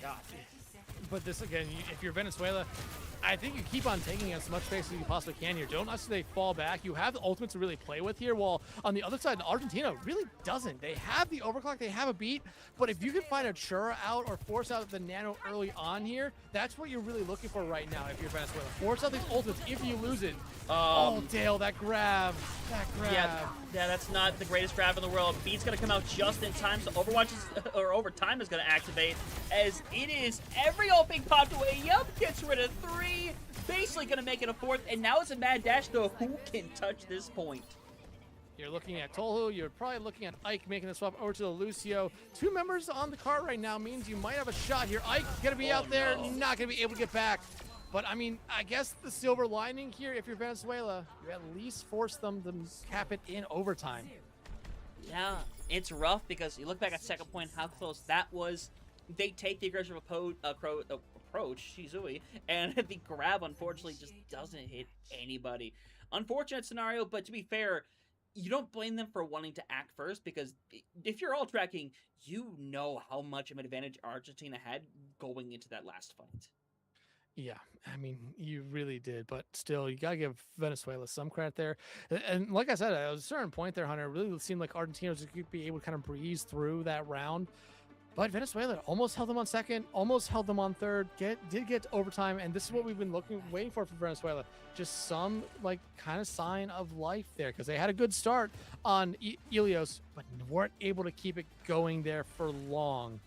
Now though, how do they get started here? Dale, you can kind of see them. They're contemplating. They are really trying to decide, like, hey, what's the best way for us to go here? I don't hate the Winston. It just needs follow-up, but it might honestly. struggle. Yeah, it just needs follow-up, and this is not a comp I think that follows up well with Winston. To be fair, I mean, if your goal is to go after people like Hades, Achura, yep, it's a really good thing. It's honestly great. It's a situation where Dale, if you're committing with the comp you have here, Dale basically is going to pretend like Jose doesn't exist. Go past Jose.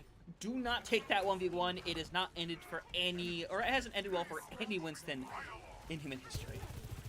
It really hasn't. But I mean, we've seen some Winston players in the past be able to overcome odds that maybe we thought they shouldn't have. But it's gonna be a little bit more difficult here for them this time around, and especially with Jose just kind of cart blocking here at the moment, just stalling this one out. You're looking now at your DPS line here of Tolhu and Melania to be, Melania to be able to find those early picks.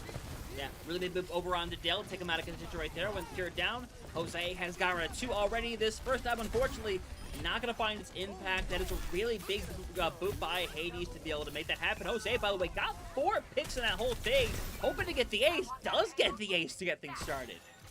But you lose Hades, and now if you're Venezuela, this is your opportunity here to play a little bit faster, knowing that Hades is not here for a brief moment. Granted, they are on the Lucio, so they should be able to get back very, very quickly, but you need to take the advantages of this. You need to take the most of the slight advantages that you do have, but Hades is back now, and it's going to be difficult here. But you do have Jose maybe out a little bit too far. Yeah, but that's a 3-man anti-nade. There's not a whole lot you can do there. Everyone's hanging about. Oracle falls over. Again, it's something where you find a pick, but unfortunately, I don't know if you can take full advantage of it at this stage. I don't really think you can here, especially as you're already seeing that Argentina won that fight. The fallback there, the regroup as it's another team kill. Melania making a swap here over Ormel now.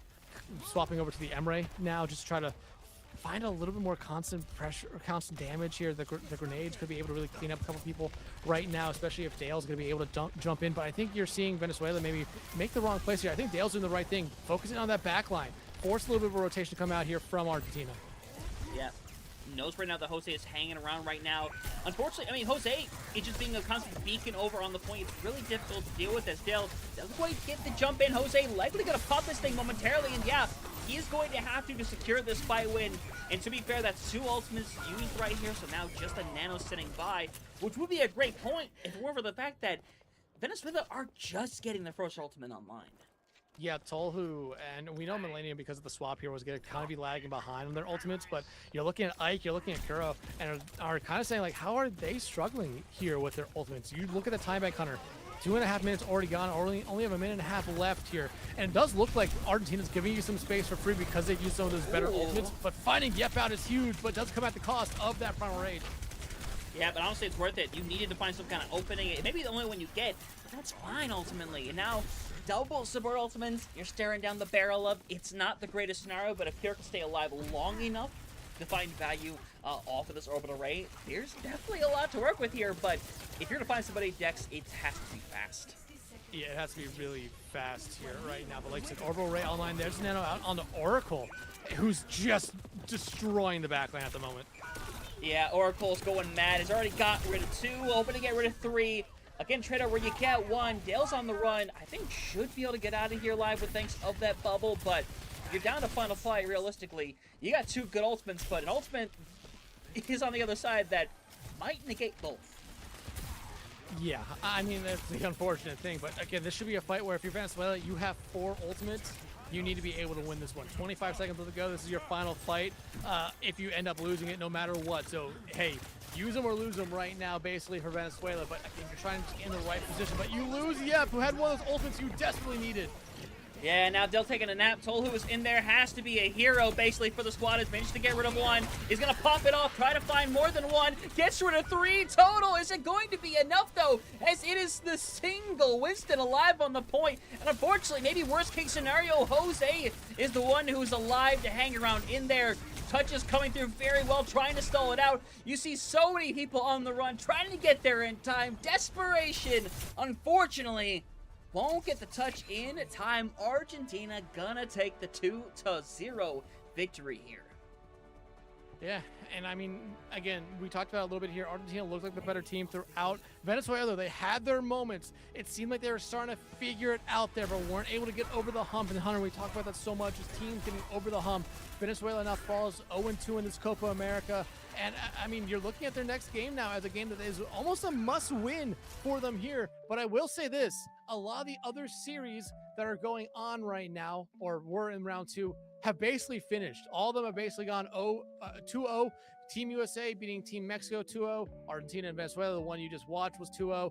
Puerto Rico beat Nicaragua 2-0. Costa Rica beat Honduras 2-0. And Canada is currently up 1-0 on Colombia here at the moment. And that second map, going on for 13 minutes. So, yeah, it looks like Canada was able to push all the way through on their Shambali, while Colombia is now trying to do the exact same thing this time around. Yeah, they're trying to. And to be fair, that's a really good game to be able to watch. I think Sami Nami is currently doing that one. So that's the last game currently ongoing. After that, we'll have the third round be generated through the Swiss bracket. So we'll see who we get then. We won't know until those rounds generate which game we're going to do. We'll let you know the moment we get that understood, though. But for now... It's heating up, though, with this very first day. I think there's a lot to understand and a lot that we've already seen so far.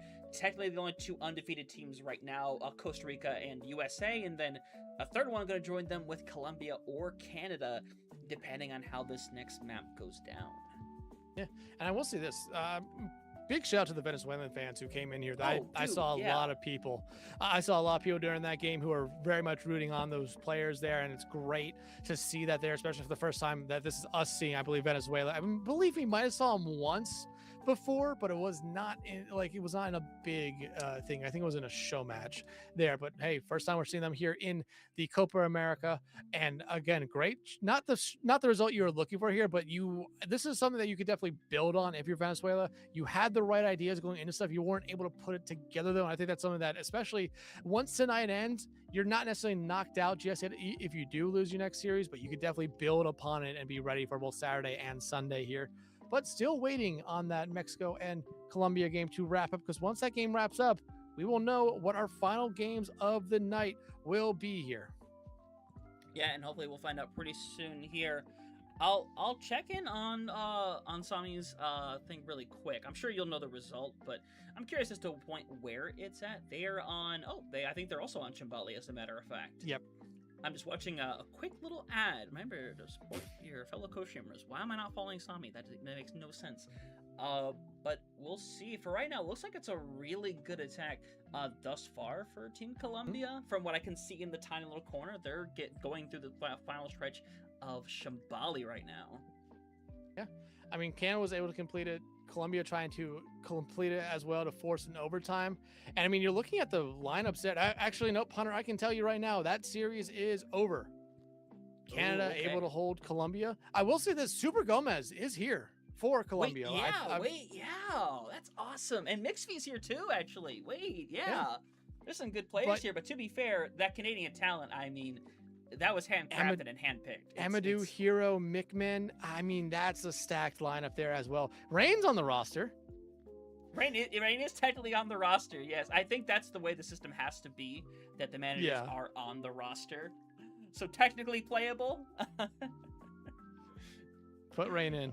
But hey, with that series ending up here, we do know what our final series of the night will be. Team Venezuela, hey, they do get a win. They do get a win here because of the bye, so they will go into tomorrow 1-2. But our final matchups of the day will be Team Peru taking on Team Honduras, Argentina taking on Nicaragua, Colombia taking on Puerto Rico, Canada taking on the US, and Costa Rica playing Mexico. Ooh, so we have our patent USA Canada match That's going to be a lot of fun. That's the one you're kind of hoping to see later down the line. But to be fair, it's an excellent finale for day one, but there's plenty of other amazing games as well. As we'll see which one we get here pretty shortly, as they're all generated, but we're just waiting to see who gets what with Grupo Senju. So we'll have to wait and see. I imagine it's probably teams we haven't done yet. At least I imagine they're trying to rotate things around. We'll see. I wouldn't mind going back to a team we've seen before. But Dex, all we can really do is just wait and see. I mean, is there a game that you're really excited about in that lineup? I mean, you could look at Canada and the U.S. Two teams we haven't seen. Costa Rica and Mexico, I think, would be a fun one as well. Two teams we also haven't seen. But I mean, both these. I mean, these games are scheduled to start in 10 minutes here, so we'll be getting probably our thing here pretty quickly on who we will be covering. At the moment, we just gotta wait on Senju to let us know what is what here. Honestly, I look at Peru and Honduras. That would be a fun one to see. We saw Honduras a little bit earlier on tonight, and Peru, I mean, they look very strong here so far. I believe they ended up, I mean, Peru is actually, yeah, no, they end up losing to Costa Rica. But they got the bye last round, so they're 1-1. This could be a big game for either one of those two teams there, because it puts them into a much better spot going into Saturday. Yeah, lot better spot. Be phenomenal to see what they're going to be able to pull off here throughout the entirety of the weekend. Because, I mean, Peru is one of those teams that has stacked talent up the wazoo. That is sometimes those big moments, like, to be fair, you're in those big moments, that is a lot of pressure. That is a lot of pressure for any player in the world. It happens. But I think we've seen a lot of these players do amazing, whether it has been here in the World Cup, whether it has been in Face It. I mean, there's some players I think have had really good performances, and we're looking at a very Peru-based Factor X team right now that seem to be going kind of all in with the season, with who they brought in, with their staff. They're looking really good. I'm excited to see them play this upcoming week, which involves some players that we have on this Peru squad here tonight. And I mean, again, this is like, I briefly talked to you about this when we first saw this Team Peru be set up, that this was, it was slightly weird not to see Redder be a coach for it. I know Redder, after the Conference Cups, basically said he was going to retire from being a coach for Team Peru. But I mean, I bet you he still has at least a little bit of a hand in this one here right now. But looks like we'll be getting our games here very quickly. Or very momentarily, but again, Peru looks like a team, and definitely a country that could definitely build upon this earlier performance in the Conference Cups. Again, not with the result they were looking for, but still, I think they're a team, and especially a team that is so close. They just need one extra piece. What it is, I do not know just yet. And Hunter, we will be covering. I will let you know here in a moment. Oh, I have figured it out very well and good. I think you'll be excited about this game as well. Yeah, I'm happy with that one. I'll take Costa Rica and Mexico. Yeah, Costa Rica, Mexico, going to be our last game of the evening. We'll see who gets the other lovely matches going on as well. We'll make sure to let y'all know if you want to be able to watch those as well, especially all the lovely Venezuelan people who were in here popping off in chat. Was so lovely to see. But no, Team USA gonna have their own fun game going on as well, as you see everybody getting their games. But yeah, USA, I don't know why I keep saying USA, Mexico and Costa Rica finishing out our day here today. Yeah, and hey, like I said, for the Venezuelan fans who are still sticking around, your team got the bye here, so your team is done for the night. But hey, stick around, watch us, watch any of the other coach streamers, Ma Neva, Mega Ninja, Saminami. You also, I believe, do have I don't want to guess wrong, but we do have I believe a Spanish speaking broadcast going on over, I believe, on Grupo Senju's Twitch. Yeah. I would just say was that probably Portuguese. I think it might be Spanish with the one over there in particular. I could be wrong. To be fair, I could listen and probably figure it out immediately, to be fair, but we'll see if we'll see. I trust your judgment, though, I will say. As we are gonna see how soon is that game going to happen is the question. About 5.5 minutes. Yeah, okay. Reasonable time. But either way, I think there's some teams that have done well that we have expected to do well to this point. We're looking at two of them right here with Mexico and Costa Rica. Costa Rica, who, again, a lot of this team is the people who played in those Conference Cups. And I think was the one team that I really wish could have made it. I think they had an amazing performance, and I think it was just map diff that kept them out of that third place spot, unfortunately.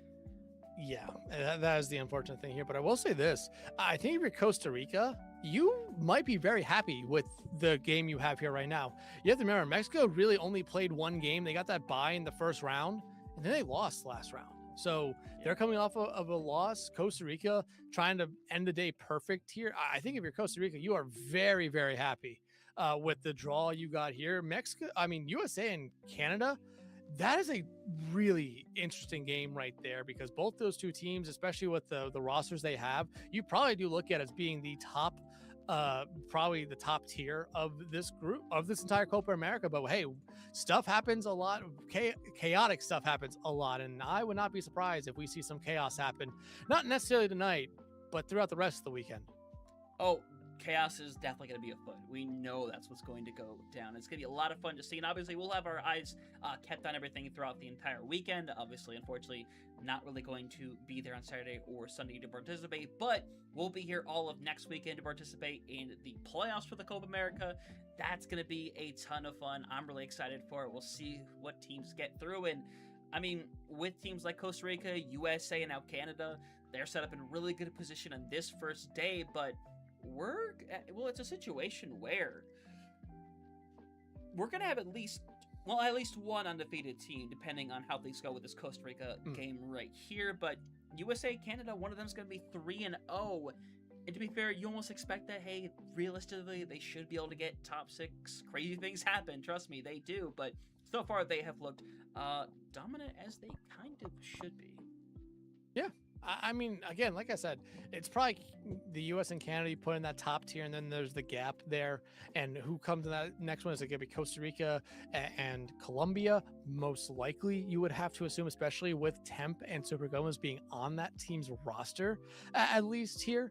But especially coming into tomorrow and Sunday, when there's no Face It stuff going on, at least actual like Face It League play going on, you might have those Face It League players that we talked about maybe not being here for round 1 and maybe not round 2 if their series did go long, back here tomorrow and Sunday. We might be able to see a couple teams who struggle today very much excel tomorrow and Sunday here. But just looking at these rosters right now for Costa Rica and Mexico, Costa Rica, I honestly think has one of the smaller rosters here with only 8 players. But you talked about this is really a lot of this Costa Rica team we saw from the Conference Cups here. WedTube, Spooky, Benji, Kale is here. Artorias is here as well. It's currently on the bench. But then you have Nacho McTaco, which we saw in our look in a Mott stream there for a little bit. Fresco Leche is there as well. I don't believe we saw them. And Zach, I believe we saw them briefly in the Conference Cups. I might be wrong about that, but you're still looking at the majority of this Costa Rican team from the Conference Cups. While on the other side for Team Mexico, it's a little bit different, because you have to remember Mexico was a part of those online qualifiers. I believe they did qualify through to Busan, and that team was very, very much a good team. But you still look at Team Mexico here. I mean, Fatu has been one we've seen before. Kinkajou has definitely been one we have seen before. Oracle, we've seen them zip as well. But this is still a very solid Mexico for this Copa America. Yeah, and a lot of these players I've noticed are players that participated in the trials for the Team Mexico thing you saw before. I did a couple of those. Those were a lot of fun. Definitely a couple of players in here that participated in those, and I'm happy they're getting this opportunity here to show what they can do against a lot of these other teams. So it'll be exciting. We're just over a minute away from that lobby opening up to see where we're headed and who's getting banned out. But it should be exciting nonetheless to see how it goes down between these two squads, and as we're kind of waiting for the last minute to go by, as again a lot of these other really amazing games going forward. I'll ask this because we've already seen some really fun matchups, but there's definitely more we're going to get to witness throughout the weekend. Is there a certain combo you're excited to see? Because if there's one that comes to me, and again this is coming back from the Conference Cup days, Costa Rica, Puerto Rico, that's one that's always been exciting. That was one of the first show matches I did this year. I would love to see that here this weekend. I mean, we probably will see it this weekend. Hell, we might see it twice this weekend. I think, I mean, USA and Canada, we're already seeing it once tonight. We're going to probably see it again at some point down the line. USA, Mexico, especially if with different lineups in there, you might see really interesting games. But I want to see more Venezuela. Again, we have seen a couple of these players. We might have seen Venezuela in a couple show matches, but you want to be able to see a little bit more of them here because, again, if this is really their first time that they are in one of these tournaments, you need that there. You want to see them improve. I think we saw it there in that last series. They started off really slow, but sort of improved there a little bit on Shambali. But just Venezuela against anyone. But hey, let's focus back in on this game here now. Costa Rica, man, they're going fast. They already know what map they want to pick. They'll be first attackers. We're going to Ilios here again, Hunter. Helios again? Okay, I don't mind. We didn't get to see too much of it before. I'm happy we're going to get this opportunity, though, so we'll see what the bans are going to be. As these teams, especially Costa Rica, very fresh. They know what they want to play, and to be fair, I don't know if they've realistically seen what the other teams have played. There is technically a lot of tape out there right now, I'll tell you that much, but I think we're still sticking this day one to the thing of, hey, we just, in general, don't want to face this. It's not necessarily a thing of, hey, we know Team Mexico or Team Costa Rica love playing this. It's just, we don't want this particular thing in general. And I'll give you a hint here. Costa Rica might be trying to favor the diva play here, Hunter, because they banned out Zarya. Ooh, okay. To be fair, reasonable. You don't want to mess with the Zarya a lot of the time. I can't really blame them. I mean, the amount of times where, and I know if you feel this when you were doing your, I think you did drives for comp during the last week. At least I think I saw you play for a bit. Zarya is a pretty hot commodity in terms of ban. I usually end up seeing. Dude, I wish I saw Zarya bans. Instead, I saw Roadhogs and... Oh, dude, don't get me started today. The Roadhogs were awful today, man. I did beat one, though. That's all I need. I got my one. But go ahead. But no, Mexico taking their time here on this ban. Again, I think we maybe saw a little bit of a glitch back in that first round here where we saw a game where both teams banned out tanks. I think that was a little bit of a glitch there because ever since then, I believe everyone has stuck to the you can only ban out one per role here. So if you're Mexico, you can get rid of a DPS. You can get rid of support here. I feel like Lucio's always the safe bet, but Hunter, me and you start talking about this a little bit here, especially in how we've seen teams kind of play their comps. Mizuki has kind of been that one hero that you have seen very much slot in to that Lucio role here. Just without the speed, if you want to have the speed, you don't play that Mizuki, you play the Juno instead. Or you can just get rid of Kiri here and open up maybe a couple more doors right now. Yeah, there's a lot of doors you can open up here. I think we saw a lot of the doors already open up in these first couple of games. I think that's something we're definitely going to see from both of these teams, especially, I think Costa Rica, that, like a lot of other teams and countries, have a very distinct style towards them that I got to witness several times over during the weekend that they play. I know it's been quite a number of months since then, but still, I think there's one thing we noticed is that a lot of these styles, they tend to follow. They don't change a whole lot, which, to be fair, isn't a bad thing whatsoever. It's cool to say, like, oh, it's the Argentina squad. They know they're going to play this and that more than likely. But lobby's up, which Dex means we got our second ban in. Yeah, I'll tell you here in a moment. Mizuki. Ooh, honestly, again, another character that just, man, it's rough, especially if you want to play a diva. That Mizuki will be the bane of your existence 10 times out of 10. I promise you. Yeah, and like I said, everything I was talking about with, hey, well, Lucio ban, why you see Mizuki, you now just basically get rid of that there, and you know what you're expecting with the Lucio. You have that speed, you have the constant little source of healing as well, but I will say this, really interesting lineups coming out here. We do know Vatu is going to be in here for Mexico this time around, but you look over at this side here of Costa Rica, and you have Spooky, Wed, and Benji. I mean, Hunter, me and you have been covering these players for the longest time, whether it be in South America, North America, some of the community leagues, across the World Cup stuff. We know what this core for Costa Rica can do. It's gonna be really fun to see it here. No Nultim showing us the hazard. First time we're seeing the Scott man here tonight. And I think that if you're expecting the other team to play a diva, I think this is actually maybe a good way to go. That's a lot of pressure upon that diva that really you have to just kind of deal with or just peel back away, which I think is what you're looking for here.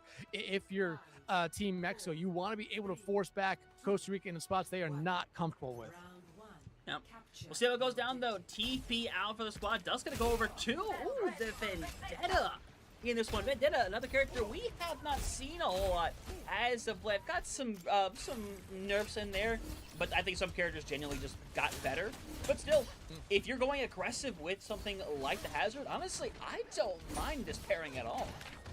Yeah, and again, everything that they're playing here right now is they were fully expecting to see Spooky out on this diva.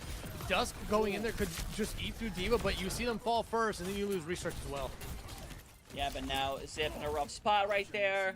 Fresco has already got rid of 2 with that. It's looking like you're going to see Costa Rica take this first point to get things started as Nolton trying to get out of there alive is being chased, but Mega Health Pack is there to keep them afloat. And this, I think, even though, like I said, that this is a good composition to kind of slow down the diva, you really need to be in sync here if you're Mexico to just kind of punish that diva very quickly here. You need Noltim, you need Dusk to be basically focusing in on Spooky at the same time here. Not like what you're seeing right now where Spooky is just kind of 1v1ing Dusk. Yeah, 100%. You see Dusk still in there right now. Eventually be pushed back. Almost gets launched off the side. Lucky to still be hanging around over here, but Noltim down means this fight is going to be done or over with. But I mean, I don't know. Batu gets 2 on the way out, so that does it does change quite a bit. It does change quite a bit, but right now, if you're still alive here from Team Mexico, you probably should back up a little bit, just to maybe try to bait Costa Rica into a little bit of an overstep here. But it looks like Costa Rica's not going to fall for that here. They're allow Mexico to take a lot of the space back because they lost a couple people here. But look at Spooky, look at Nacho. They're going to have the ultimates here very soon. Really no responses on the other side, but you know Spooky's not going to use that bomb aggressively. They're going to use it as a remacking. But hey, they'll be able to just knock Zip off the map. Yeah, and oh my god, Noltim's trying, barely gets back on, but unfortunately, I don't think it's gonna matter a whole lot. Noltim might just turn around anyway, can head back the other way, gonna get booped into infinity and beyond, but Nacho gets booped off the edge as well. I mean, Batu is just getting these picks like crazy, but it will eventually be taken off as well. I think there's a legit chance we might not see a single ultimate be used here.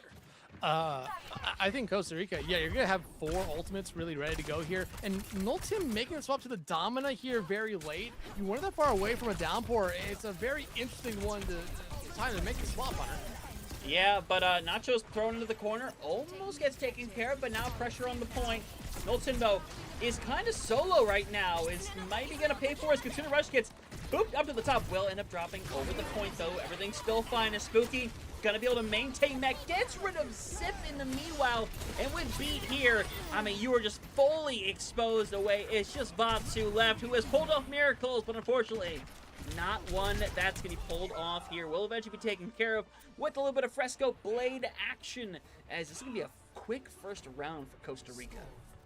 3 members of Costa Rica not even dying there throughout that one. And I mean, you look at the members who did die there, Nacho playing that, Shion and Wed being the other one there. I mean, Wed, we know how aggressive Wed is. That's not necessarily surprising to see them there in that death column. But again, they played that really good. That Diva caused a lot of problems. And you have to remember, it was Costa Rica who banned out that Zarya. And you're desperately seeing a Mexico team that is trying their hardest to play around the Diva, but it's not necessarily working out. Fresco and Nacho have been doing a really good job of just being able to find people early on, and there hasn't been that kind of same response from the Mexico DPS line, as Noltim is doing their best, but still they need a little bit more help here from Zip and Dusk. But granted, just finding one pick here. The Vendetta we talked about maybe being something that's used here just to try to slow down Spooky might need to be one you make the swap on here very soon, Hunter, if it doesn't work out early on. It might just be. We'll see how it ends up going down. As you saw how quickly Team Costa Rica got over towards the point. And now you're in a situation where if you're Noltim on this Ramatra now, you got to find a way to get over here eventually. In fact, you already have gotten over here. Now you're in a spot where you get rid of Fresco. You have plenty of sustainability still sitting by. You're still getting pelted, though. You may be Ramatra, but you are not invulnerable. Yeah, will be taken down. Point's not open yet either. Natsu and Benji are chasing after each other. They're both going to be booped away, but they're both still alive, fighting neck and neck. But Zip with a really good pick, as you're going to see momentarily. Mexico do have the point, but it is still super scrappy. Back and forth and back and forth. But if you're Mexico, I think this is the point you wanted to see second here, especially with your composition. This point is kind of built for your comp right now. Very much just kind of bunker down on point, try to force out stuff early on here. You lose Zip, but still, you have Batu, you have Nolton on point. You have the members right now to stall this one out for a while. Yeah, and they're building up. You're going to have Bomb ready to go. You can live this over on point. There's really nothing that anyone can do, but you're not really going to need it here, are you? You already got rid of one. Nolton is running out of care right now. Has to just stay on this point for as long as possible. Heals eaten away. Spooky with another couple of picks. Only 34% on the board. It's a start here for Mexico, but they need to keep that up. Well, you said it. It's a start, and they needed that because they never got started the last point. You're able to get through. You're able to force back Costa Rica there. You just desperately need that. And look, you already have a bullet. You're not that far away from the Southern Blade, from a beat. You have the ultimates online here early on to be able to counter back with. And you're able to punish here a little bit. You find Fresco out early on and the bullet out there as well. Yeah, but Spooky's going to get that care just in time as well. Managed to find another one. Sound Barrier now committed. With the 4 that are remaining right now, Spooky knocked out of mech is going to opt to use the bomb. Gets a sound barrier in time, so remech is going to come through. This makes it very winnable right now as Dust Restrict both getting low. The latter going to eventually fall over as the flip goes back the way of Mexico, but still, with how many they're losing, this is going to be temporary. It's going to very much be temporary here, but Nolton finds Nacho out, and you still do have this duo from before here with Nolton and Batu on point. They can solve this one out a little bit, especially with Nolton using that Annihilation right now to try to buy them some time. Yeah, and now time you have definitely fought in. For some reason, Benji goes in there, is ready to go, and now Mexico, they're going to pull this out. Yeah, Spooky knocked out of the mag, has got to take the reset. Spooky is kind of waiting by. Honestly, just needs to take the plunge. Wed might need to do the same thing here. They're going to be able to teleport out, but like I said, Hunter, Noltim and Batu bought the time they needed there. Granted, it came at the cost of 3 ultimates with the Annihilation, the Beat, and the Kitsune Rush. You look at the other side right now for Costa Rica. You have both your DPS ultimates here online, but you're really walking into maybe final fight territory here. If you lose, you cannot afford to make a mistake here right now if you're Costa Rica, especially after the first round they had here. They have to be ready for this one, especially as Dusk is actually waiting in the corner to try to pounce on someone. Yeah, but here we go. Nacho going to move in. It's gotten rid of 2. That ultimate, honestly, I have seen big moments from that already. Restrict may get 1, but all it's going to do is help get it towards that overtime where eventually Nolton will fall over. But still, a alright spot to be in right now. You're going... Wow, it's been so long since I've called the Vendetta that Sundering Blade? Correct. Sundering Blade. Yeah. Cool. Yeah, I mean, Dusk needs to find some value with it here. We never saw it last map because they didn't build up to it, but they have now the only ultimate online here very early on. Spooky and Wed, not that far away from their own ultimates. This kind of makes you feel like they should use it early on here. Don't allow Spooky to get that remake. Don't allow Wed to get that Kitsune here, because you are just going to be putting yourself behind the 8 ball here, especially as Nolton gets very low right now. Yeah, and you see constantly Spooky's on the run, never staying in that one spot, constantly is getting pushed back as Dusk going to be able to get the mini health pack, hanging around, but Zip with a really big pick over onto Fresco, but still plenty of care going down on the point. Bolo comes through, but Nolton has already suffered big time, and now the numbers game is fading away here for Team Mexico as Restrict Dusk need to be on the run because they're going to be the touchers. At least Dusk is probably going to have to be. Noltim, though, making the swap to the Wrecking Ball. You have Batu as well, so they're going to be able to at least get one more touch here. And I do like how Costa Rica kind of made the change there. They did not allow Mexico to kind of take the back cap for free. They put a little bit more pressure on there. Yeah, it came at the cost of losing Fresco, but you'll gladly take that here. Batu now still around point. Same thing with Nolton. That duo has been the only reason that Mexico got started here. But Nolton falls. Batu not going to be able to get back in time either. And Costa Rica, I mean, hey, they take map 1, dominant for a little bit there, but Mexico towards the end started to claw back a little bit, Hunter. Yeah, they definitely did. Made it a lot more back and forth in that instance right there. Nacho, again, looked really big on the Shion. I think, Dex, we're going to be seeing a lot of this character over the course of the next few weeks. This may be kind of just the, what do you want to call it? The opening act, we may say, for this character. But we'll see how it goes down as now power shifts over to Team Mexico to decide where we end up going to on this next one. And of course, we are going to be heading over to lovely Escort next. And Again, same maps that were on display last time here as well. Havana, Junkertown, Shambali. We've seen Shambali once. Do we see the back-to-back? I feel like we will. Both these teams kind of showed us that they're okay playing a little bit more brawly poke kind of play style, especially for Team Mexico. But essentially, if you do bring us there, you probably have to straight up ban out the D.Va.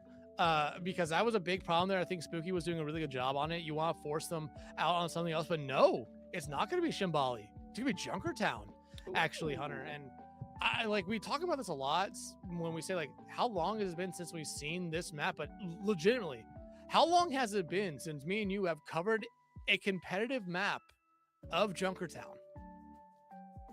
It's almost never in the face of pool. I think it was maybe in season 5. Honestly, the last time I probably casted this myself had to be in CGL. But yeah. in Face It, man, I don't know if there's a good example. I could go through every VOD in the world that we have on the YouTube. I don't know if I would find one. Yeah, but I will say this. I did call it here. Team Mexico was going to ban out the D.Va. That's what they do here. I think, like I said, Spooky was just doing too much on the D.Va, and you could tell Spooky was in their comfort zone throughout the entirety of that round. They're only really, I think, misplaying themselves once throughout it all. But other than that, they were showing us why D.Va is still looked at as this constant annoyance, this constant problem. Costa Rica, though, very quick with their ban. We'll figure out what it is here. And do we see any subs come in here? Mexico does have a little bit of a deep roster based off of what we saw before we went into map 1. There were a couple subs that were in there, but again, not always going to look at who we see in the starting 5 and the bench as substitutes going in the map 1. Sometimes just who got put in first there. But I'm looking at them now and doesn't seem like anything just yet. Actually, no. Does look like Team Mexico is making a lot of swaps here. Batu, Dusk, and Noltim going to be stepping out. Oracle, Kinkaju, and Giraffa going to be coming in for Team Mexico this time around. That's some big commitments right there. We'll see how it ends up going down here as we set things up for Junkertown. Shortly just waiting on the second ban, but yeah, we talked about how much roster depth a lot of these teams had. This is one of those teams that has a lot of people sitting by that can come in at any given moment, and we're seeing that happen. We saw it happen before with both Argentina and Venezuela in that previous matchup. We're seeing it here as well. So we'll see how these picks work out. Like I said, Dex, just waiting on a second ban to get the second and potential final map of the night started. Well, I mean, I think the second ban's in right now. I think we're just waiting on one of these teams probably to finalize the roster here. But I mean, if you're Costa Rica, you're looking at maybe what do you ban out here? You're not going to ban out the Vendetta because honestly, I think the Vendetta was not that big of a problem for you. Freya could definitely be something you ban out here. Actually, it's going to be the Iari. And I think this is a really a smart preemptive ban considering going to Junkertown. And we talked about last series, even though we didn't see it. Junkertown for the first point and a little bit of the second point looked as more pokey than some. So that Iari finds a little bit more value there, being able to have that pylon out just to heal, and while essentially allowing that Iari to act as a sort of faux third DPS there. Me and you, Hunter, have definitely seen some players in the past make Iari look more than that faux third DPS. Make him look like a hit scan DPS at times. Definitely has in the past, and honestly, definitely in recent times as well. But we're ready to get this one underway. Again, potential last map of the night here. Mexico hoping to tie this one up, and we'll see how much they're able to turn things around. As you talked about those swap ups coming through, but you looked over at Costa Rica. Confidence here, Kel. The only one going to be swapped around right here instead, out on the Sojourn to get things started again. A player I was impressed with before, another player that was a part of a lot of those trials and show matches for Team Costa Rica previously, has had some amazing moments, but now here, Zip in this lineup, Kingachu here as well. I mean, just all the swaps. I'm just excited to see what they can do. Being so genuine. Yeah, and I think Cal coming in right now, I mean, we saw it last round a little bit, that we truly, I don't think we really saw much of a hit scan there from Costa Rica. I'm probably dead wrong, and I'm just misremembering stuff here. But Kale coming in playing the Sojourn here, I think is a great move right now. But you're looking at King Ju, you're looking at Giraffa, and you're looking at Oracle coming in here now for Team Exo as really being, you really want them to be someone that, or players that come in and immediately make an impact here. Because that was the thing with Mexico last round, or last map. They got the slow starts. It took them a little bit to get going, and you can go back to that first point there on Ilios. That was just all Costa Rica and Mexico. I don't even think outside of one or two players touched the point. Yeah, unfortunately not. It's a rough scenario, but you see them trying to move in as Kingachu will be the first one to go down. Rough scenario to lose your Genji at this early stage of the fight, but as things are going right now, yeah, they're just going to keep losing bodies right now, and everyone else needs to try to get back into the spawns. And it's a very interesting thing we didn't talk about a lot. Nacho McTaco coming out here on the Mei. You don't normally see it here because it's just such an open map that the ice walls should not really find that much value, but still, if you find it in the right spot, you're gonna be able to punish people very easily here. And seeing the Sigma battle is gonna be really fun. So far, it's been spooking in the upper hand on Giraffa, who's coming in here for their first time in this series. You want them to get started fast. Like I said, Team Mexico needs to get started fast, and that's exactly what you need. Get rid of Kale right there and force Costa Rica to fall back. Yeah, Zip's already got rid of two right here. Big Cleanup coming alive. Spooky trying to find one on the way out. Such will not be the case. Mexico going to keep on rolling forward. And you have a rush ready to go, but if you look at Costa Rica, they are dangerously close to a lot right now.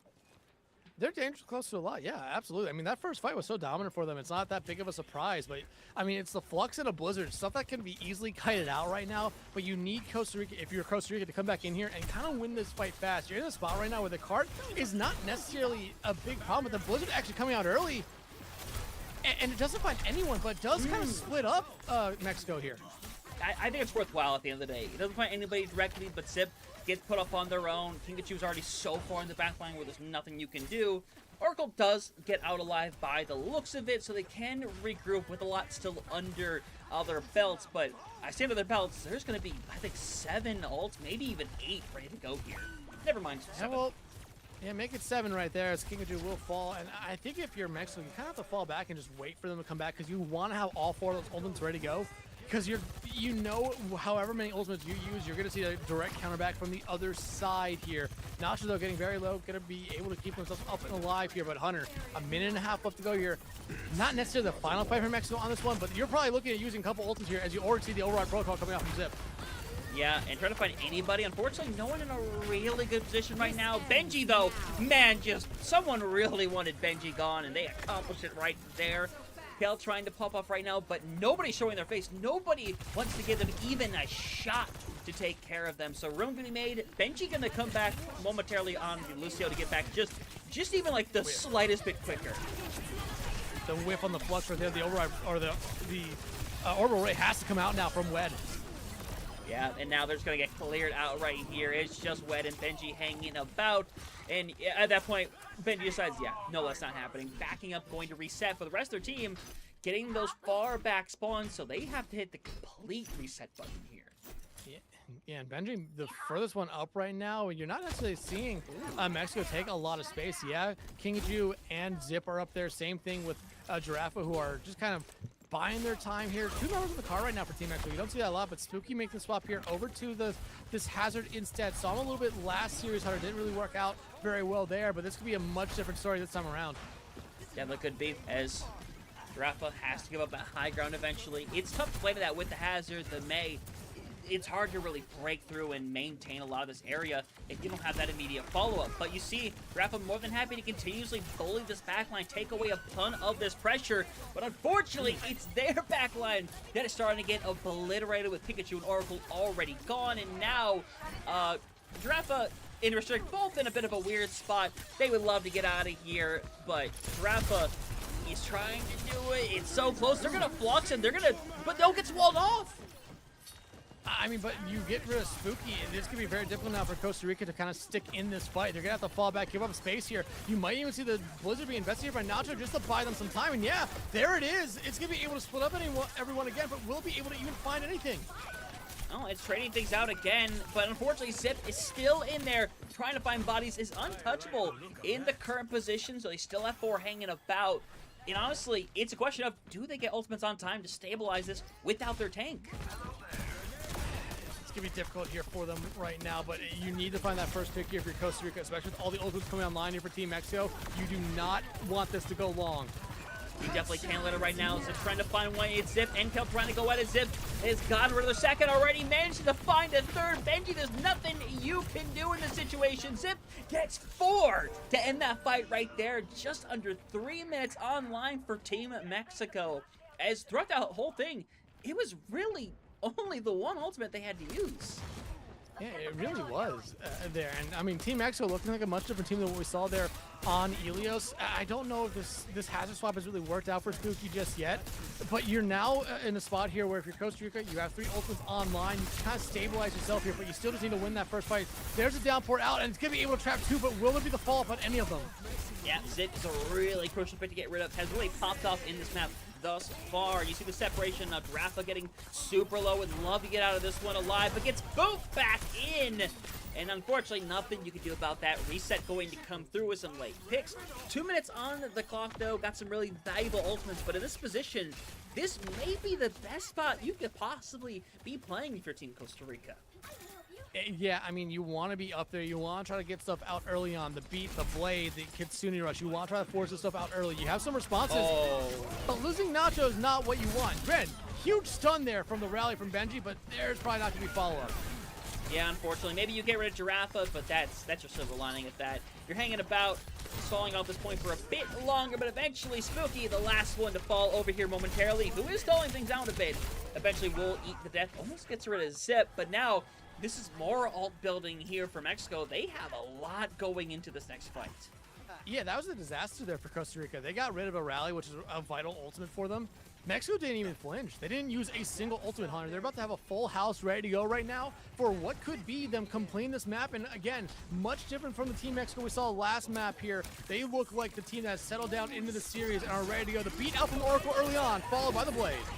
Yep, Freeze ready to go as well. Looking for the big follow-ups, and as you're going to see that Freeze thrown down on the point. Restrict is going to be able to get out of there alive. Again, nobody frozen.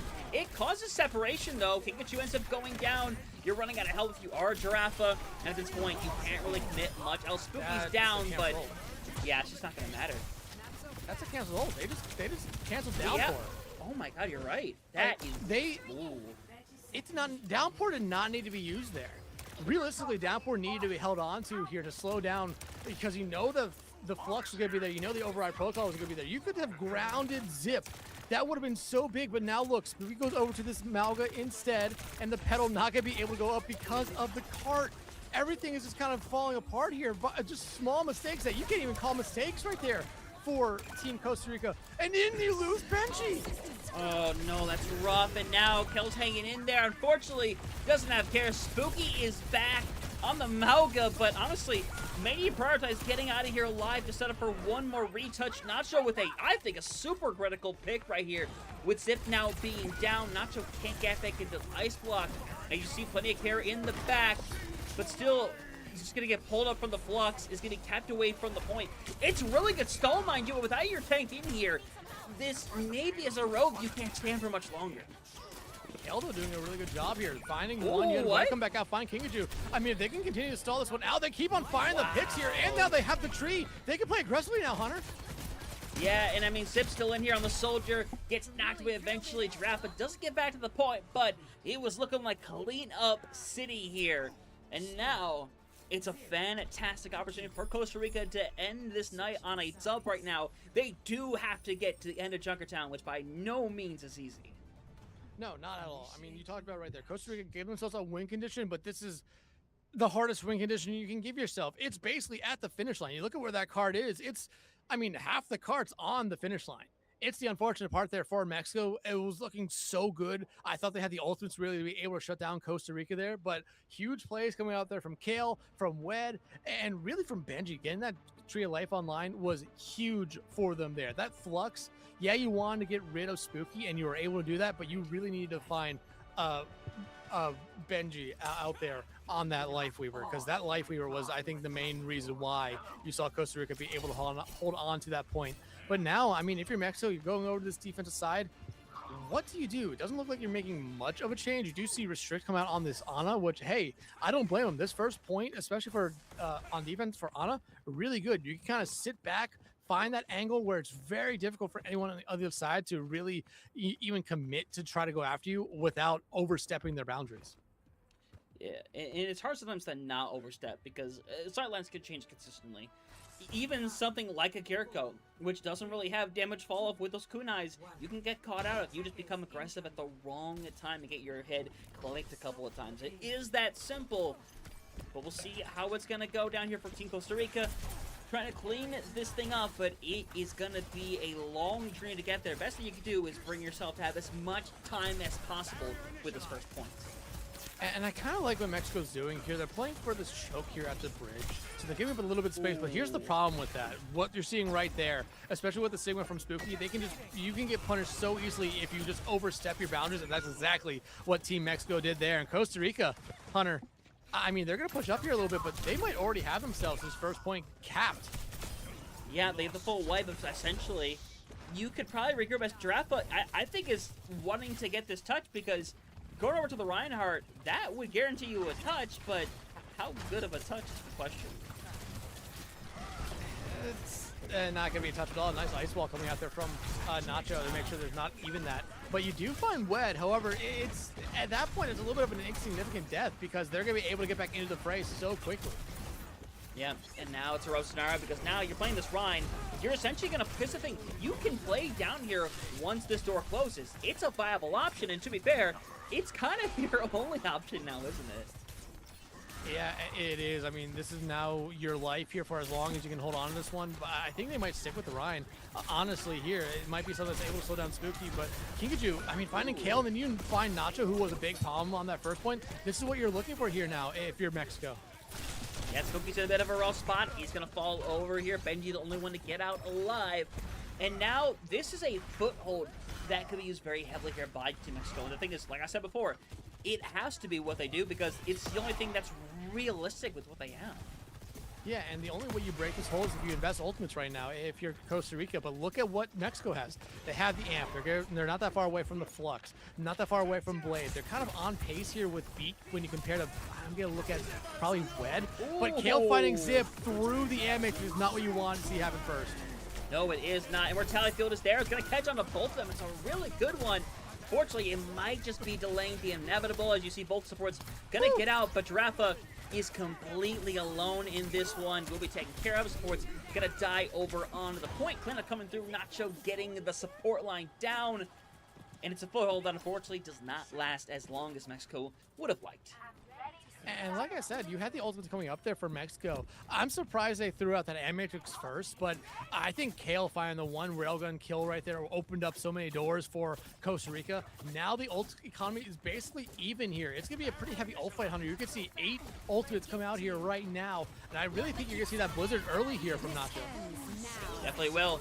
Big ultimates out the rip. Giraffa going to try to get out of there. Does indeed, but they have to touch the point. They do it with 300ths of a meter left. Unfortunately, Giraffa, all they can do is spin to win, but no win in sight as they'll be taken care of. Nearly 5 minutes to push 97 meters. Mexico, they need to lock in. They need to lock in now. But hey, this was almost the kind of same situation, not time bank wise, but that we kind of saw last round where Costa Rica very much struggled on that second point, but kind of locked in, ate away that time bank. And right now, Mexico has the only ultimate online with that shatter. Granted, if Costa Rica continues to place this high ground, it's going to be very difficult for Giraffa to realistically use that shatter. So you want to force Costa Rica off this high ground right now if you're Mexico, not only to give yourself the advantage, but try to help Giraffa here find some value with this ultimate. And you're just seeing both these teams kind of take their time. Mexico's going to allow Costa Rica to take some space here because it makes it so much more difficult for them to come back if they end up losing the fight. Like we saw Costa Rica do last round where they tried to take a lot of space there after they won the first fight on this point. Yeah, but now that you have Giraffa off the high ground, this does open up that door, but Spooky's in a weird... Oh, okay, that's really unfortunate. Tries to shatter Nacho. Did not work. Still finds the pick. They're going to win the fight, but that's just slightly unfortunate. And if it goes back over to this Life Weaver here again, we haven't even talked about Kinkajou going over to this Sim. And I mean, Hunter, I mean, we have seen Sim pop back up into play here a lot in the past year, but with the Rhine, it works out so good for them because they're able to have these teleporter plays where you could fake them, you could really use them to get the Rhine in the spots that they really shouldn't be, and to your team's benefit right now. Definitely to your team's benefit right now. Flux going to be used here. Love to get one. Oracle gets low. Will eventually be finished off into the pure 4v4 now, but Spooky is just taking care of business as Gawaratsu looking to find the third. Forces the Immortality Field right now. Rick trying to stay alive. Literally has nothing left. That's a third now for Spooky. And Giraffa not going to give them the fourth. Going to back out, get some help. They need to back, yeah, like I said, they're going to back up, get some help here, because look at what they have coming online here. They have the Amp Matrix, not that far away from Beat, Photon Barrier, and the Overclock. So they have the tools here right now to be able to kind of stall this out for a little bit, while you have maybe a fight or two away here for Costa Rica before they have a significant amount of ultimates as well. Yes, Spooky is getting low and immediately gets pulled away at the best time possible. Reset going to come through. Remember, you cannot get off this point, though, and Giraffa is got to hold the shield in front of the Sam to be able to hang on for as long as they can. But Kale Benji, they might have the chair to success right now. Going to move in, going to find one within Pikachu, who had the ultimate sitting by. It was needed, honestly, pretty desperately. As you see the aggression coming in from Zip, who's trying to bury the high ground, eventually finds one. But Dex, it's back and forth as they nearly manage to cap it through, but will be stopped for the moment being. And right? almost still one of those moments right here where that Photon Barrier should have just came out from spawn here on the rip. They're going to hold on to it for a moment, and it comes out now, I think a little bit too late, but you do force back, you do force a little bit of a fallback here from Costa Rica, and you do get a trade out as well. And Hunter, look at that time bank, and look at the meterage. Yeah, and now Flux in here momentarily. You're just going to go for Giraffa. Realistically, take them off the point. Because you're looking, you're waiting for the opportunity. Manages to pull in both right now. Giraffa, and they're going to get pulled off from the point. I sure can't touch. A Sig 9 as well. Wed throws it into the chat. An unfortunate play, but I mean, Team Mexico, they got better throughout this series, but Costa Rica, I mean, honestly, I think if Costa Rica doesn't get that Sig 9 right there, I think Mexico ends up cycling back into a much better spot there.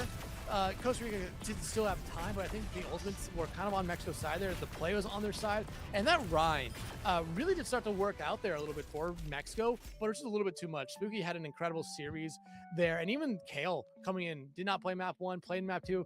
They found a lot of picks there that really forced out some ultimates there from Mexico. The Photon Barrier, not necessarily off rip from spawn, but they had to use it there just to be able to, you know, force a little bit of a fallback there from Costa Rica for a brief moment, but that allowed Costa Rica to come right back in and just kind of play aggressively there, and ended up working out for them. Again, Team Mexico, they end the day 1-2, but I think this is a team that you should definitely expect to see find a decent number of wins tomorrow and still find their way into that top 6.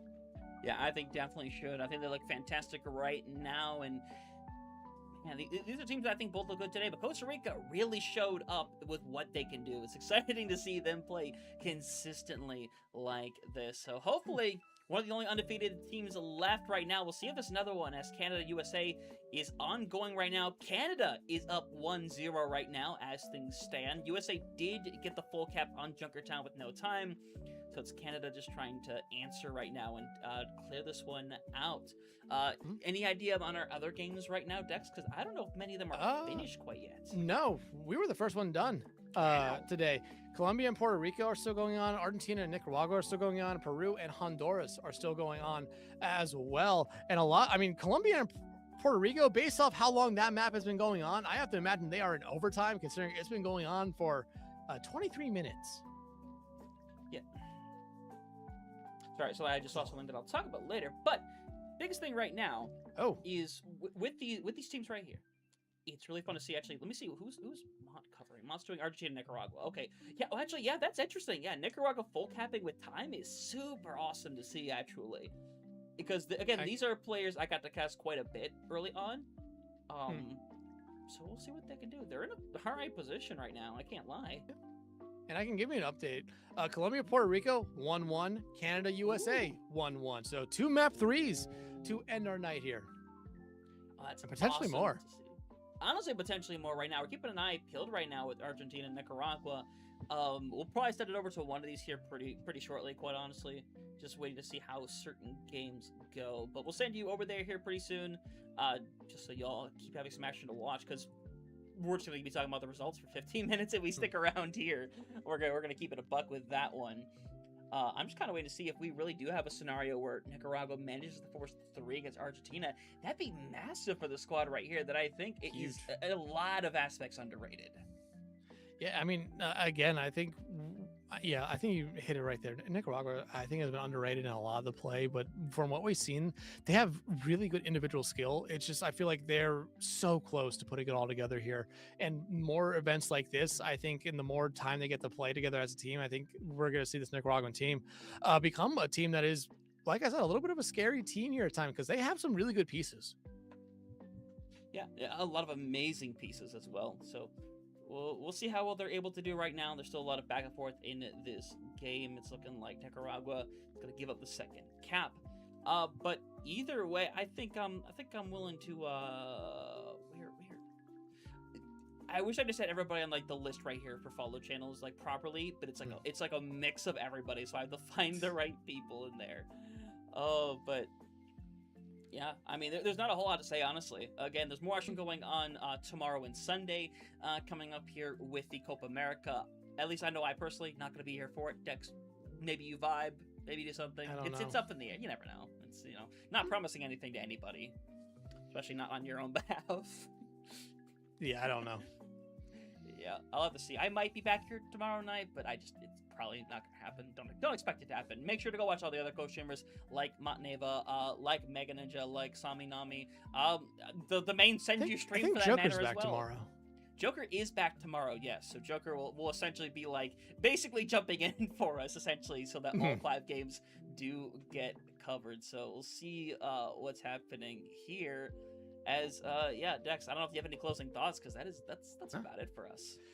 I mean, hey, like Hunter said, we're not going to be back tomorrow or Sunday, but there's still going to be a lot of other people covering this here right now. Copa America is always a fun event here. You get to see a lot of these teams, especially a lot of these teams that did not end up qualifying for the online qualifiers for the World Cup. You're still seeing some of those teams that did qualify, like Colombia, actually have some of the members who are moving on to, I believe, Busan with some of their with Temp and Super Gomez there, and Super Gomez playing tonight. I mean, it's fun to see that here, and you're seeing a lot of new faces as well. So again, make sure you tune back in tomorrow and Sunday, and make sure you tune back in next weekend, as that's when me and Hunter will be back to wrap up the Copa America.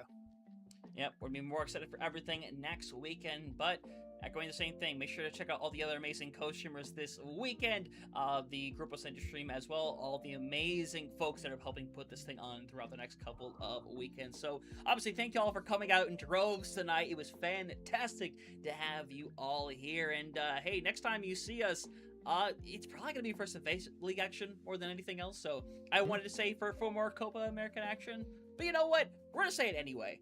Everybody, thank y'all for being here. Join us next time for some more Copa America action.